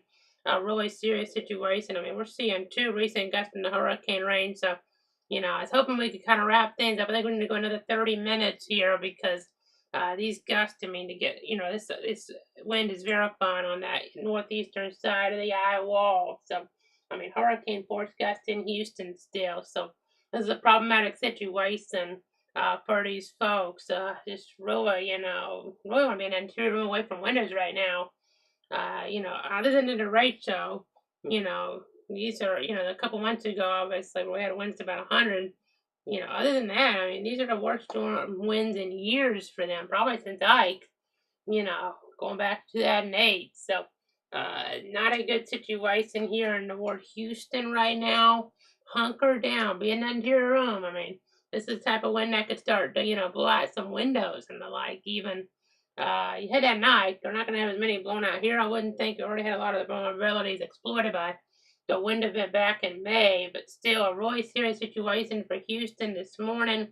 A very heavy rain, hurricane force gust right in downtown Houston right now. This is some of the strongest wind that this storm had to offer. We had winds similar to this earlier on, kind of a lull. We weren't seeing, the worst of the winds still up there because we had things maybe weakening just a little bit, but now actually in the eye wall, you're getting pretty similar winds to what we were getting when we were peaking out to about 80 miles an hour earlier this morning. So, not good news there toward Houston, as they've been absolutely hammered here about the worst category 1 you could get. Granted, in general, I'd say a normal hurricane, not a historic one, but still a pretty big deal for these folks. Still staying a national story a little longer here. So, I know we have the storm surge still a factor as well. As you have this kind of effect. I mean, as this center gets further from the coast, you'll start to lose that more. But we're still watching this just a little bit longer. So, folks, we need to stay hunkered down. We had a tornado warning that went away. As this band kind of hits the coast here, that Brixton causes tornado warnings and potential tornadoes. Got to watch all this action. Even further to the west, got to watch some more areas here. Tornadoes can happen with little or no advance warning in a tropical setup. So we're going to come back with at least one more update here at the bottom of the hour, 8:30 Central Time, 9:30 Eastern on Hurricane Beryl. Still a hurricane, even though it's been over land for 4 hours here. It was just barely a hurricane when it hit. It just didn't weaken it too much being so close to the Gulf. So you generally don't have a Cat 1. This is technically barely that to hate on like this. They may upgrade the winds a little on post analysis. There was 80 max sustained at landfall there around areas there around Matagorda, but they may go 85 or 90 based on some of these gust numbers. The way they've just been so widespread and the like, and so nasty. So we'll be back at 8:30 Central, 9:30 Eastern with more. But for now, we'll switch you back over to the radar mode for a little bit.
This is a clouds weather alert. Meteorologist Casey Cloud back here in the Weather Center about 8:30 Central Time, 9:30 Eastern, tracking Hurricane Beryl, still a hurricane, several hours after landfall here. It's producing some really terrible type of conditions in some spots here. Not historic or anything, but still very significant. That storm surge coming on in, and it's just, nasty. And areas like Houston getting gusts still to over 85 miles an hour here. That's just being reported. There's flooding there in Houston and so not a good situation at all as we're looking toward parts of Harris County there. I know it's a life-threatening one in terms of that flash flooding potential. So something to keep in mind as we're looking there in toward the Houston metro area. That rain there, training in some, but the worst of the training shouldn't necessarily be right there in Houston because of another band further off and some more acts, and eventually this would kind of break off, but this is kind of more closer toward the center. So, stronger winds and copious amounts of rainfall here. The story as we're looking in toward Houston. So, not good news there. The center, the eye is over in Fort Bend County, starting to close in a pretty good bit. This should weaken down to a tropical storm pretty soon, but it's still a pretty significant storm system here. So, again, just continuing to track the situation, continuing to watch things here. At least we can't see the eye very good on here anymore, but again, we have a hurricane here moving across parts of Lone Star State this morning. And I know the storm surge has been there, as we've been alluding to. There's even a tornado warning right now in Hardin and Tyler counties. Let's look for rotation here on storm relative velocity. You can't see a whole bunch, but can't rule out a quick spin up tornado there as we're looking in the vicinity of Saratoga, Texas. So that's the northeastern quadrant here, and as the centers come across, the tornado threat definitely can start to increase a little bit here as we're looking at things. So, and you see those winds picking up in areas like Conroe, but even more so, the south, and they're really wicked around Houston here as we're looking this morning. Hurricane force gusts, we've seen many of them. We're getting, these are just not good. Gusts there at about 84 miles an hour at Hobby Airport a little while ago, 85 there at the John Dunn Helistop. So again, a nasty situation here this morning. Again, causing big time problems there in the Houston metro area. And let's go ahead and keep looking at things. Again, the velocity, you see the wind 60, 70, 80 in the brighter colors here, 90 miles an hour even, not out of the question as we're looking aloft a little bit. So not a good situation here at all as we're tracking things in Houston. They are getting some of the worst of this storm, some of the worst of Hurricane Beryl here this morning around Houston. So not what you want to deal with, obviously, as we're looking there. Still a Category 1 hurricane on the Saffir-Simpson hurricane wind scale. So just something to keep in mind here this morning. As we're looking at things, as we're tracking things, very, very impactful system for a Cat 1. Sometimes, these over a more rural area, for instance, and by the time it gets further inland, it's weakened enough. But this one here, not so much. It's having a big impact in Houston. So many folks in the dark. It'll take days, many days in some cases for power to come back on. Make sure you treat those intersections as four-way stops here as we're looking at things. Make sure you also, as you're looking at those generators, if those are those carbon monoxide producing ones, those gas ones, you can't use them in your house. That is a deadly situation, in terms of, having that in your home. It can be deadly. It can be fatal, so keep that in mind as we're looking at things, as we're tracking the overall situation. And you can see we have some of the coldest cloud tops right around Houston here, right around Harris County this morning, as we're tracking the ongoing scenario. So this kind of showing you the latest there. And you have all those flash flood warnings here in play. Granted, I will say some of the downpours don't look quite as heavy. That could be because the radar is getting some of the heaviest rains that might be obscuring things just a little bit here. As we look here, right in Houston now, they're getting what's left of the eye wall. I mean, that's of a hurricane. As we're looking, I know technically just under a tropical storm warning, but an eye wall of a hurricane coming into Houston here right now. All those interstates, they're getting gusts in the 80+ mile an hour range. So a very serious situation there toward areas like I-610 over toward it looks like I-45 there. So causing some big time problems as we're looking toward these areas. Just, still want to be inside and away from windows, really into your room might not be a bad idea as we watch the progression of some of these winds here on this Monday morning, this July 2024. And despite being a Cat 1 landfall in the U.S., this has been a storm that folks are going to remember for a while here. Just all those winds coming on in toward Houston again. Very high gust. Some of these centers are at an elevation, so that might, be a little bit of a positive. But I mean, we're getting pressured in the 986 range. And then, I mean, sustained winds there, over 50. And that's one criteria, the main criteria for, classifications for if it's a hurricane or not, as you're looking. And right now, the criteria says that this is still a hurricane with max sustained winds at 75 miles an hour, but those gusts are very, very impressive here. You don't always see that. A lot of times the gusts will be pretty similar to the sustained number in the advisory, but these are higher this time around, coming right into Houston, coming right on through, causing problems, knocking down trees, power lines, and the like there in the Houston metro area. So a nasty scenario for these folks there. Just make sure you're staying hunkered down as you're looking toward Houston. So, again, not fun there. Let's see if there's any questions or comments. Let me see if we have anything on our other source.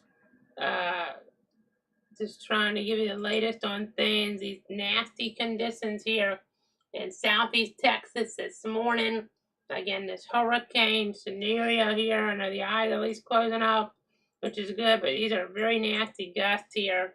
I suspect at this point, I'm probably not going to downgrade this to a tropical storm until the 10 a.m. Central, 11 a.m. Eastern, a full advisory here. Probably won't do it in the next update because we're still getting too many high gusts here right in toward Houston. Like that's the indicator potential for sustained winds at 75.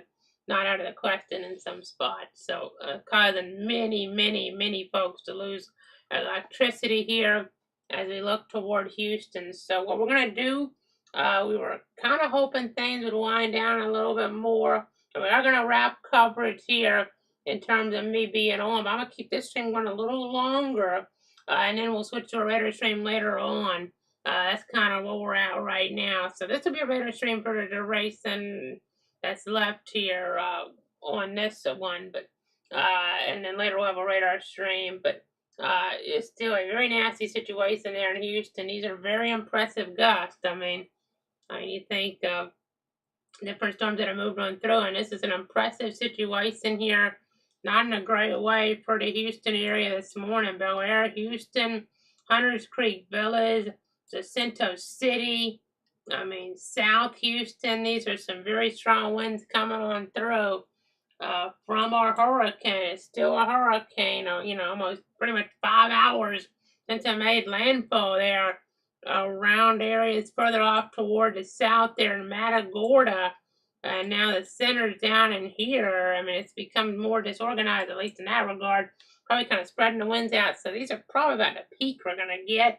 I can't imagine we're going to get much higher than this in Houston, 85, 84 miles an hour. But these are coming right in town there. I mean, some of the buildings, it depends. In some ways, you could have a little bit of a funnel into the wind. In another way, maybe it'll block some of the wind, depending on where you're at. But again, some very nasty conditions still around Houston this morning in Harris County. And then the rainfall here. We're talking about 1-2 inches at least in the last hour. Somebody's probably getting closer to 3, and then 8-9 inches on storm total rainfall estimates around Houston. So again, a nasty situation here I know these are elevated sites, and not everybody's going to be getting a gust like this, but some really nasty weather around Houston. Just real quick, before we kind of wrap it to go to radar mode for the racing of this stream, let me go ahead and see what we have here in terms of power to numbers. Ugh, yikes. 1.7 million customers now in the dark in the state of Texas. In Harris County, according to Power.us, they don't keep tabs on that too good right now because there's some issues. But I mean, Brazoria County, Matagorda County, pretty much everybody are, high percentage in the dark. And Harris County, I mean, that, the situation there is kind of tricky with Center Point. Let me see if we can get anything a little bit for, say, over 1.5 million in the dark. This it was a Center Point electric. So, and then, that just to, add up to 1.78, million there. I mean, that's a lot. 1,780,000 customers and a few more in the dark. So this is going to take a long time, to restore days here. Folks are going to be in the dark as we're looking. Not a good combination, obviously, as we're looking at things. And, it's summertime here. So this isn't like, October, where it's going to be really cool back behind. Folks are going to have to stay hydrated here in the aftermath. We're talking about 90-degree temperatures tomorrow and 92 on Wednesday, give or take. This is going to be problematic, obviously. So without electricity, without AC, folks could be in danger here, of heat-related illnesses. I mean, that could be a real problem as we're looking there. This isn't like October. We have the wind shifting direction, running in really cool air or anything like that. I mean, granted, they wouldn't even have a system like this in October, probably, that far west, but it would be less likely. But the point is, we have that in Florida sometimes. So again, we're gonna keep tabs on this historic situation, that we've had for a neighborhood here or there. But overall, still, it's been a hurricane that's been more, it's still manageable. It's not causing this devastation, but still a lot of damage here for sure. It's a typical hurricane, but that means, it's still causing, problems here. It's not just something that's, even though it's technically considered minimal in the wind scale, it's not really doing much. And, it is hitting a highly populated area and causing pretty big problems. Nuisance problems more than just devastation, though, but big nuisances, very big nuisances here. So we're going to keep tabs on the situation. We're going to go ahead and wrap it here for now. Again, significant flash flooding there. Turn around, don't drown. A storm surge threat coming on in still. But as the center gets further off and the storm system weakens, some that's to start to, subside here. And then, tornado threat's going to be there as well. So whenever tornado warning is issued for that area that maybe you're in or your family member, friends in, make sure they go in that interior room and get away from windows. So, and if there is a basement, depending on what part of the country this is in later on with this storm system going to areas like Missouri and the like, make sure they go to that basement if that's available. So, just keep all those things in mind. Make sure you have multiple ways to get alerts. You can see our hurricane here. It should be downgraded to tropical storm at least the 11 a.m. update Eastern time, 10 a.m. Central. But next update, they might not do it because of those high gusts there right in Houston. Still pretty substantial. So take this situation seriously. But a lot of the folks that have already lost power in Houston, have lost it at this point. So not a great situation. But we're going to leave Raider up here on this stream. Since it's too, of an ongoing situation to just kind of cut and then switch, a few minutes later. I want to keep this one going a little longer on the landfall stream, and then we'll do another stream for later on here on Facebook, Twitter, YouTube, and Twitch. So tracking the situation here very carefully. Facebook, Casey Cloud Reacts, Cloud Weather, Twitter /X at Cloud Casey, YouTube at Cloud Weather, Twitch Cloud Weather, and cloudweather.com. So a nasty situation here as we're looking toward Texas. Just watching all the data come on in. I know, not good news. I know, I was seeing some flood warnings there. Some different bayou problems. I know, just, a dangerous scenario all the way around. So, definitely watching. Definitely tracking. Keeping everybody in my thoughts and prayers here as we're looking at the situation. But for now, we're going to wrap it up. Thanks so much for tuning in and trusting me to cover Hurricane Beryl. But we're going to have radar coverage through the day. Maybe point at the infrared satellite from time to time. And if we have any local severe weather we need to cover, we'll do that here as needed as well. And post alerts and or come on. You know, we could have some pop-up storms in North Florida, South Georgia later. We could get a few warnings, and we have a heat advisory situation as well. So make sure you're drinking plenty of water closer to North Florida, South Georgia, but out that way. It's a situation where after the storm, it's going to be a scenario we're powered out a while in many cases, and folks have to stay hydrated. It's going to be nasty out there. You know, Hurricane Beryl has been one, you know, for record books going back toward the Caribbean and the like. Not maybe a record book storm here, but still a big impact. And we're going to be watching the aftermath of it for sure as the cleanup process begins, you know, late today, and especially as we get into War that Tuesday toward areas in southeast and Roy, you know, coastal parts of Texas.